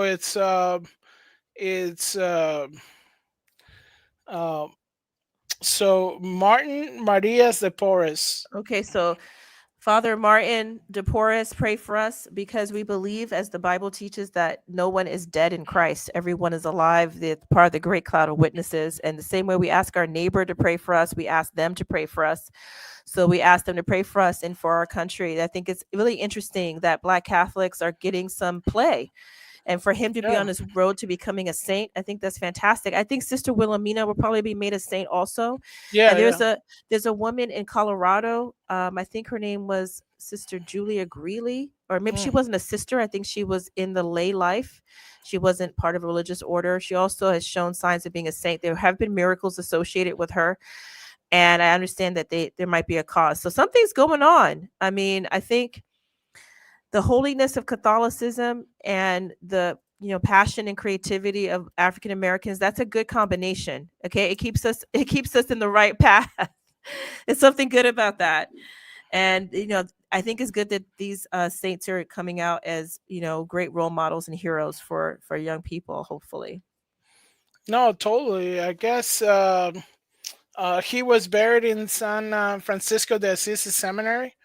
I guess his beatification cost local permission to begin from the Diocese of San João de Reis. That's obviously in Brazil. In 2020, he received Vatican approval to proceed on June of this year. The 25th anniversary of his passing were 2 miracles attributed to his intercession by 2022, and they're being investigated. So wow, very cool. Yeah. So yeah, I mean, and for those who don't know, it's a really big process. I mean, there is the whole what you call it, the whole phrase that you may have heard before called devil's advocate comes from this process, because people will come and say how great this person was and what wonderful things they have done and why they should be considered an actual saint in the church and held up for people to admire and to read about and seek the intercession of. And then there's another person whose job it is to try to tear it down, to really go against them. And they call that the devil's advocate. That's where the phrase comes from. They're there to say, I'm going to take the side of the devil and say this person is not a saint. And so it's it's a long process. Sometimes they do exhume the body. They do bring in, most times, atheist scientists to see if there are actual indications that there's no natural or ordinary explanation for the miracle. So you can say it's really, truly a miracle. There's no other scientific explanation. So the church will pay for that and make sure that so that they are not embarrassed, and also that it's something they can really hold before the people as true. And I love what, Go Black Catholics. And thank you, Lady Jen, for what she says. Ursula, I told Fletcher about this biopic. I need to see this called Notre Dame. I'll bring it up 1 second. I just wanted to say, I guess he did travel to Brazil. That's why the canonization process is in Brazil, because later years he did travel to Brazil, and that's where his his mission was, and then later the Angels Province in Gautiba, Brazil, in a seminary. He was there where he passed. So he was vacationed there. And it's in the state of Minas Gerais, which is where a lot of my family is from. So yeah, so I thought that was that is very, very neat. That's really neat, right? So Miss Jen was talking about Lady Jen. I'm sorry, Lady Jen, she has a royal title. The royal titles. I apologize. Lady Jen. Please, I hope that no. Off with your head. I hope my head remains intact for this Thanksgiving. Told Fresh about this biopic titled Notre Dame versus the Klan by Todd Talker. Spoilers: the Catholic wins against the KKK. Yeah, so this is the book. Is Notre Dame versus the Klan? How cool is that? A lot of people never heard don't, of this. Yeah, a lot of people don't know that the Klan not only hated blacks, but they also hated Catholics very much so. And I guess this is part of the book. Yeah, I have to get this one. So the description of the book is that in 1924, two uniquely American institutions clashed in northern Indiana, the University of Notre Dame and the Ku Klux Klan. Todd Tucker's book, published the first time in paperback, Notre Dame versus the Klan, tells the shocking story of the 3-day confrontation in the streets of South Bend, Indiana, that would change both institutions forever. Well, yeah, we were just there. When the Ku Klux Klan announced plans to stage a parade and rally in South Bend, hoping to target college campuses for recruitment, starting with Notre Dame, a large group of students defied their leaders' pleas to ignore the Klan and remain on campus. Wow. Tucker dramatically recounts the events as only a prolific story can. Readers will find themselves drawn into the fray of this tumultuous time. Tucker structures his compelling tale around three individuals. D.C. Stevenson, the leader of the KKK Indiana, the state with the largest membership in America. I didn't even know that. Indiana had the largest. You would think it's like the Deep South. But I guess, the state with the largest membership in America fired Matthew Walsh, the young and charismatic president of the University of Notre Dame, and a composite of Notre Dame students at the time, represented by Bill Foley, who was actual participant in the clash. The book will appeal not only to Notre Dame fans, but those interested in South Bend, Indiana history, the Ku Klux Klan, including modern-day Klan violence. Yeah, so that is fascinating. Where we need to? Oh, Notre Dame Press, absolutely. Yes, Notre Dame Buy it Press. there. Let's get that. Go that check looks it like out. a really good book. Yeah. That's really cool. No, totally. It. Yeah. Yeah, and I'll should be a film. I'll put the link. Oh, would you? Thanks, Yes. Fletcher. Yeah, I mean, it'd be nice to read more. Maybe we can read it and talk about it on the show. No, completely. It's fun, yeah. And it should definitely be a story. It's completely, people elevated to sainthood. It's awesome to see, especially Americans. It's because a lot of Americans feel like it's Catholicism is so foreign, right? Yeah, but plenty of it here. Plenty of it here. Yeah, for sure. And it is. I mean, it's just so righteous. It just lets you know that this is what you're called to be. You can also be a saint. You are a saint. Canonized saints are just basically like superstar saints. Right. Yeah. They're the ones who finished their lives and showed that they fought hard to maintain, their closeness with Jesus Christ, with following the church's teachings and bringing others and whatever other gifts that God gave them, that they have a supernatural, holiness. And as you see with that priest, with the way he wrote to the Franciscans and then lived faithfully. And I agree with Lady Jen. The Klan, they have been like 109% Protestants. It's true. I wish people would realize that. They were very anti-Catholic. They're not just against blacks or anything. They were against Italians. They were against Catholics. They're against Jews. They're against everybody. Yeah, they were.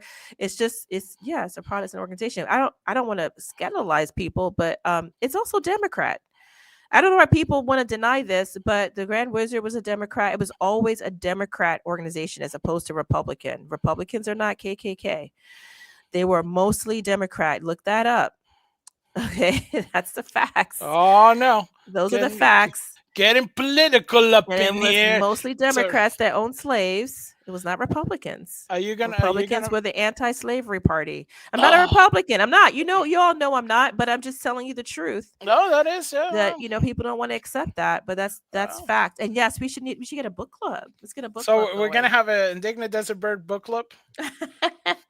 I'm here for it. Many of the lists of you know what they've done studies now that the kids don't even know how to read, because what happens is you read so much online that you kind of like your eyes flit about, so that when you actually read a book, sometimes it's hard to understand and grasp it. I was just recently reported, I think it was in the New York Times or something. So I like the idea of us actually reading actual books. So you guys, let us know in the comments if you would join us in a book club and buy books, not read it online, but actually get hard copy books. All right. And let's read. Fun. Let's read together. Let's read together. Because I guess what happens too when you read online, they say that you get distracted by the hyperlinks. Oh, so like nobody does any deep reading because they're like, oh, squirrel. Let me click on this. Let me click. And that's what they say is happening with kids. It's real hard to get them to focus on reading anything. Cats and squirrels. Yeah. I know it happens to me too. You know, you're like, oh, I'm reading this one article. Oh, wait, here's a link to something else. Oh, what's that on the side? Oh, what's this pop up? Next thing you know, you forgot that article. You never finished reading it. Yeah. No, that is true. That would be interesting. I guess how would we do it, right? Because we would have to. We would assign the book. Air? We would sign a book and then we talk live. about it. Yeah. Well, and then we like invite people. We give them the stream link, and or have them call in and stuff like that, and we discuss 100%. The book. Awesome. Yeah. All right. I like this idea. This is fun. Another thing that's fun, it's CNN and MSNBC just got beaten by ratings in Hallmark. How did that happen? So this is from the Gateway Pundit, I guess. How about our things in CNN and MSNBC that they were both recently beaten in ratings by Hallmark Channel? We're just 3 weeks off the most continuous historic presidential election in recent history. More people are watching the Hallmark Channel than the supposed journalists and political analysis of CNN or NBC. One has to wonder if CNN justified Anderson scooping $20 million salary when people would rather watch holiday touchdowns and Chiefs love story. The Hallmark Channel has begun its annual countdown to Christmas, and it's already 9 films into a slate of 32 new holiday movies as the network moves towards an annual season dominance of TV ratings when its programs regularly beat out even the most popular cable sports and news broadcasts. Hallmark rose to be the 3rd most popular channel in primetime and total day viewership in the week of November 11 to 17, beating out both MSNBC and CNN. The Hallmark Channel has the 3rd amongst all cable networks, failing only to Fox News at ESPN, with an average 810,000 viewers primetime and 478 viewers in given any point of the day. So that is insane. It looks like, Hallmark is back on the menu, boys.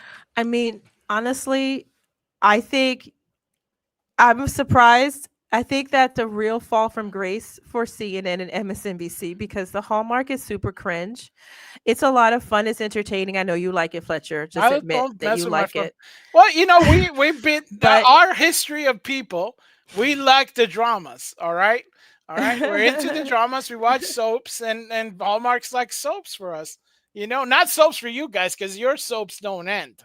Your soaps go forever and ever. It's like this soap opera's been on for 11 years. And I'm like, are you kidding? Our soap operas end. Well, yeah, that's right. But these Hallmark ones, they do end also. They're funny, very silly, very predictable plots with very similar characters. But you know what? They are heartwarming sometimes.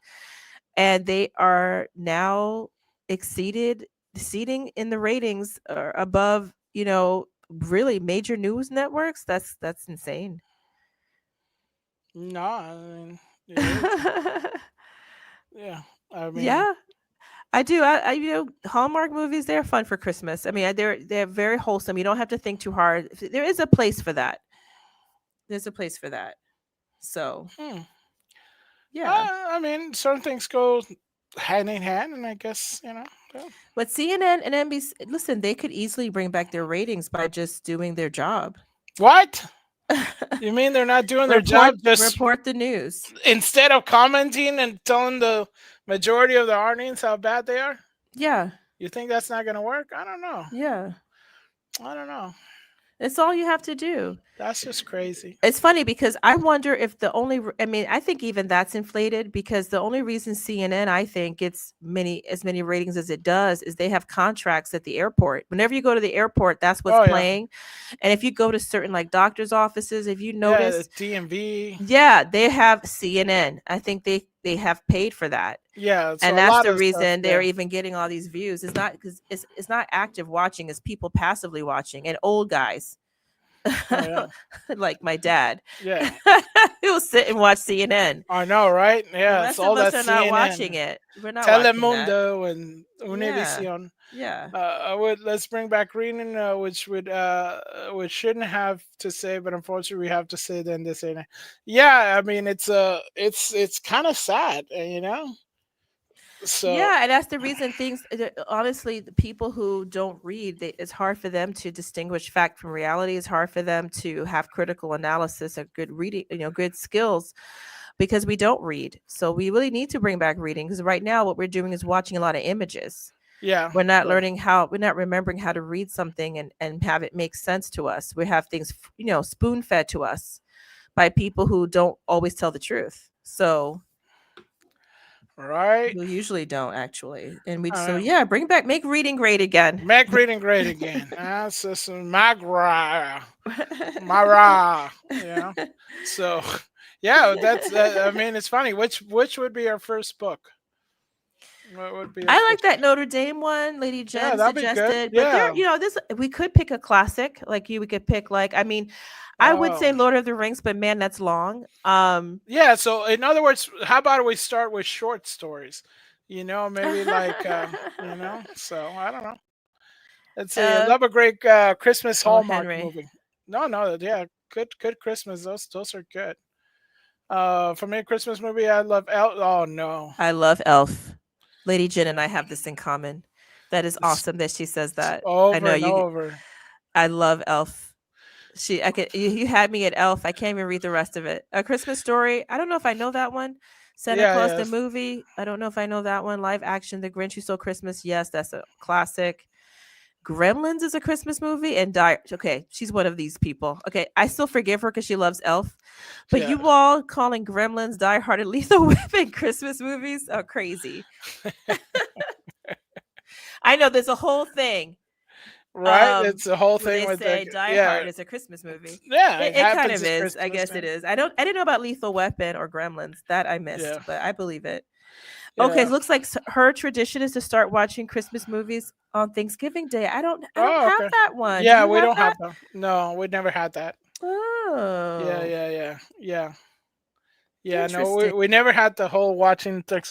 I mean, Thanksgiving is usually, we just eat till we can't eat no more, and then we argue, and then we eat some more, and then we argue some more, and then we go out in the grill, and then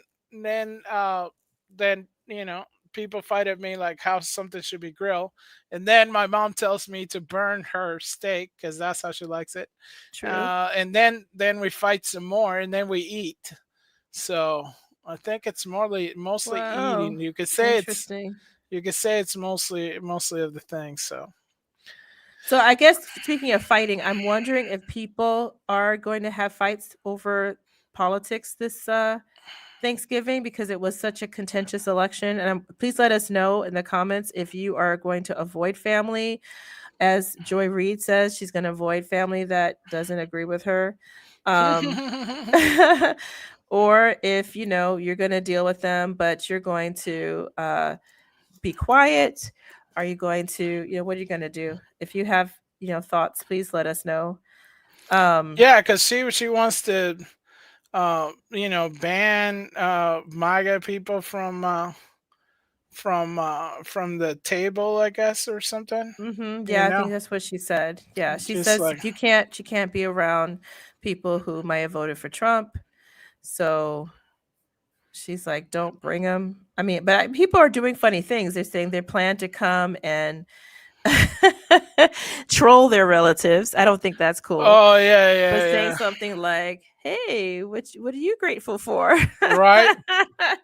Tell you what I'm grateful for. Yeah, we saw some of this, and I think I can't share my audio anymore. For some reason, the StreamYard link is not letting me. I Oh. don't know. Is this one? Do you even hear this one? Let's see if I can play Okay, this. we'll see if we can hear it. Of course, it's an ad. So, do you We hear don't. the ad? No, we don't want to hear that anyway. But no, we don't hear So it. we hear it. So I guess there's something up with the Interflex thing.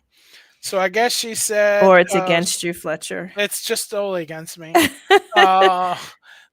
host Reed doubled down to call her banned Trump supporting relatives from Thanksgiving dinner. Well, appointed message head for the holidays, the monologue, which came towards the end of Reed out on Wednesday night. You know, she left X, right? No, I didn't know that. I guess she's gonna be in the PDF file Blue Sky. Read out on Wednesday night. Part of her fiery segment critiquing the politicals' right expectation post-election. Reed mocked the eternal victimhood of conservatives. That's rich. I didn't know we That were is eternal rich. victims. That's pretty rich. I guess we're always complaining. Is that it? Who protests the idea to push by some liberals they would not have a place during the family meal. So apparently, the people who voted for the "I will protect women whether they like it or not," childless women should have no rights. Puerto Rico's trash island, and Haitians will lead your pets. Meow meow meow meow. Gang as the real victims, despite their guy winning the election. In fact, they're now the modern day equivalent of Rosa Parks. We're told by white community Bill Maher, civil rights heroes, a lot of them. The rest of us, among the 73 millimeters, She doesn't make sense to me sometimes. No, I don't care how she thinks. Even It the doesn't make monologue, sense. it's weird. Yeah. 73 million Americans who voted not to have fascism, autocracy. What is, how do you say that? Autocracy. Autocracy. Okay. Mass deportation, internment camps, and economy crushing tariffs are the bad guys. So segregationists of our time. Hold on, let me check my note. I don't want to have a turkey dinner with people screaming "Your body, my choice." So that's homegirl going nuts. And I love, because I don't know any conservative family that told their family members not to come. I do know a lot of liberal families that told their relatives not to come. Oh, for real? So, yeah. So that's so mean. Who's the tolerant one, huh? Who's the tolerant one, Miss Reed? Where's the tolerance? I guess, because we don't really care. Keep it to yourself. But yeah, I you know what? We have to come back to the issue. We'll come back to Joy Reid in a second. The question that's posed, which we want to pose to the chat, is Spider-Man from 2002 a Thanksgiving movie? Fletcher, do you know? I would allow it. I will allow it. I'll allow it. Okay, tell us quickly why. Then we'll come back to Joy Reid and her joylessness. I think because it's it takes part where part of the parade is going through. So you have the Macys parade going through one of the scenes, I believe. So in a sense, yeah, that's got. I mean, if you're gonna count Die Hard and Gremlins because it takes place during Christmas, and Lethal Weapon, then yeah, of course, Spider-Man 2. It's obviously Spider-Man. It's gonna have the same thing. So yeah, okay, there you go. I'm just saying that. And yeah, back to Joy with her joylessness. Yeah, it's like what Jen says. If you've lost a person, you don't care. You want to have them back. You'd be so happy just to have time with them, regardless of what their politics are. Like she said, I'd love to have my mom back, who's got. May she rest in peace. By the way, I'm sorry to hear that. Yeah, I'm sorry. Whether or not she disagreed with you in politics, you'd just be happy to have her back. Absolutely, because you're human. You're a normal person, not a crazy leftist with their crazy ideas, which is what I think she's going through. Like, come on, why would you shun somebody for that in your family? I don't think that makes sense. But no, it's completely. So, I mean, you do have you have that side where you're like, okay, this is not cool. I mean, you're basically alienating, your loved ones just because of a political ideology. And I can see the idea of, okay, well, you don't stand for anything and all that kind of stuff. But come on, we didn't let to use this kind of stuff divide us. I mean, wasn't that old thing that they said, don't talk sports and religion in the dinner table, but now it's like religion, sports, and politics. And you're like, okay, that's fine. I mean, I think it goes back to this whole civility issue because we're like, Right. Yeah. you're like, if you can be civil in like a place and just hang out and have a decent meal with Right. each other and enjoy each other's company, it's one thing. But the other thing is just you can't really sit down and have a civil conversation Yeah. because Exactly. you're like, okay, I understand you.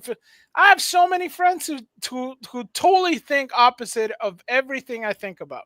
Yeah. Right? And people Yeah. say, how can those people be their friends? I don't know, because I know them. We're friendly towards each other. We don't have to agree on everything. I mean, we have arguments about whether, that Empire Strikes Back was really a good movie or, it's like, did the Ewoks really ruin Star Wars? Those are the kind of conversations I'm having. But, but hey, I mean, if you want to lose family members over that, I mean, good luck. I mean, we both have family members who hated Trump, and we had to sit there and take it. Yeah. And guess what? We didn't say nothing because, Yeah. it's just just shut up and enjoy the turkey, maybe. I mean, Right. think of that. Exactly. No, you're most welcome, Jen. I mean, so sorry to hear about your loss, and we'll keep her. We'll keep her in our prayers and her mortal soul, and add her to our rosary Yes, God intentions. bless her. Definitely, yes, definitely. But we know Puppy Trump is out there just causing ruckus again. Just wishing everybody happy Thanksgiving. But it's warm and inclusive because it says happy Thanksgiving to all, including the radical left lunatics who have worked so hard to destroy our country, who have miserably failed and will always fail. Well, I gotta do the voice, right? He can't help himself. Yeah, please do the voice. All right. Because their ideas in politics are so hopelessly bad that they're great people of our nation. It's the greatest nation in the world. Just gave a landslide victory to those who want to make America great again. Cue the band. Do the dance. All right. Don't worry. Our country will soon be respected, productive, fair, and strong. And you will be more ever before proud to be an American. QYMCA, let's go. Very good. Thank you. That's so funny. He can't help himself, huh? He can't help himself. He's gotta say something like the Just got to do including it. the radical left lunatics. Yes. He But has you know to what? say At it. least you're included, right? That's true, I guess. He's including you in the party, Miss Reed. Oh no. Oh No. no. Oh gosh, that's not nice. Right. Sure, but okay. But we do want to wish Fair. everybody a happy Thanksgiving. Yeah. But we also want to remind you that the first Thanksgiving on our land was September 8th, 1565, when Pedro Menendez de Aviles and 800 Spanish settlers founded the city of San Agustin in Spanish La Florida. That is very interesting. As soon as they were assured, the landing party celebrated Mass of Thanksgiving. Afterwards, Menendez laid out a meal to which he invited as guests the native settler tribe who occupied the site. Celebrating the Mass was St. Augustine first pastor, Father Francisco Lopez de Mendoza Grayeles. And the feast in the church calendar was that the Nativity of the Blessed Virgin Mary. What exactly the Samoan natives thought of this strange liturgical proceedings, we do not know, except that his personal choice. Father Lopez wrote that the Indians imitated all they saw done. So I guess they followed along, and this is also celebrated in San Agustin. You see, like the present. Sometimes people do like little recreation. So very cool. Yeah. So first Thanksgiving, as people say, I know we're not trying to get competitive here, but a little. Yeah. That's just saying. But that's pretty neat. Yeah, It'd be nice to be down there to see how they do it. Right. I love the Yeah. YMCA dance. The YMCA dance is king. Yeah. It is taking over by storm too. Oh yeah. That People are doing it. yeah, it's funny, because we do have that argument when we get heated and stuff like that, and it's like, oh look, you're upset about something now. How about this? Yeah, that Oh. sounds like something cruel we could do to relatives. Make them watch The Last Jedi on repeat That's over and funny. over again, like they would do to us. Yeah, that would be, but that would be cruel. Is Last Jedi considered bad? Which one is that? Yes. Back You then agree that it's bad? Did I like it? Maybe I liked it. You thought it was not bad? Don't tell everybody that. If everyone thinks it's because bad, I think part of it is because let's really define it, because we went to see it when it opened. We dressed up. We cosplayed into the theater. There was vendors. There was a huge line. Everybody was cosplaying. Would you say? I think 80% of the people were cosplaying in some form or had some memorabilia of Star Wars. It was like, oh my gosh, Star Wars is back, all this kind of stuff. I mean, everybody cheered when certain things happened. Everybody kind of was like crying when other things happened. So it was a bit of an emotional roller coaster with so many fans at a late showing. I think we didn't get like the first showing, but we got like the third first showing or something like that. Maybe, yeah. So it was like a little bit emotional where we're different people. So I think, you get a pass, because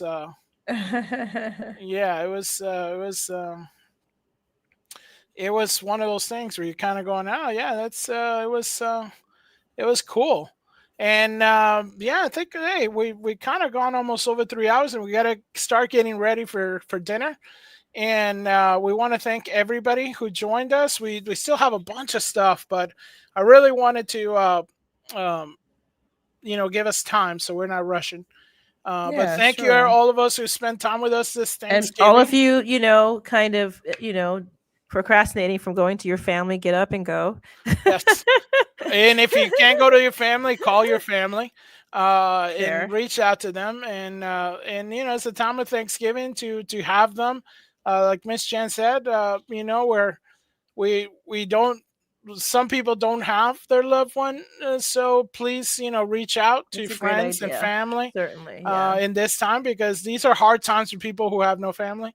That's true. And we want to wish everybody happy Thanksgiving. And definitely happy Thanksgiving. Yeah, and we'll see you next time. Right. I was gonna play. Sorry, Miss Dame Jen sent me a video, but it's reliant on it's like a cat. I think a cat video, like they're playing football. But I want to see that. Yeah, so I'll maybe play it next time when I can fix my audio. Okay, because it's not coming into the StreamYards. But So all right, everybody, so, gotta get ready. Yeah, enjoy. Right. So thank you so much, guys. Thank and you have for a hanging good out one. with us. Yeah, we'll see you on the flippity flip. Yes. Bye. Bye.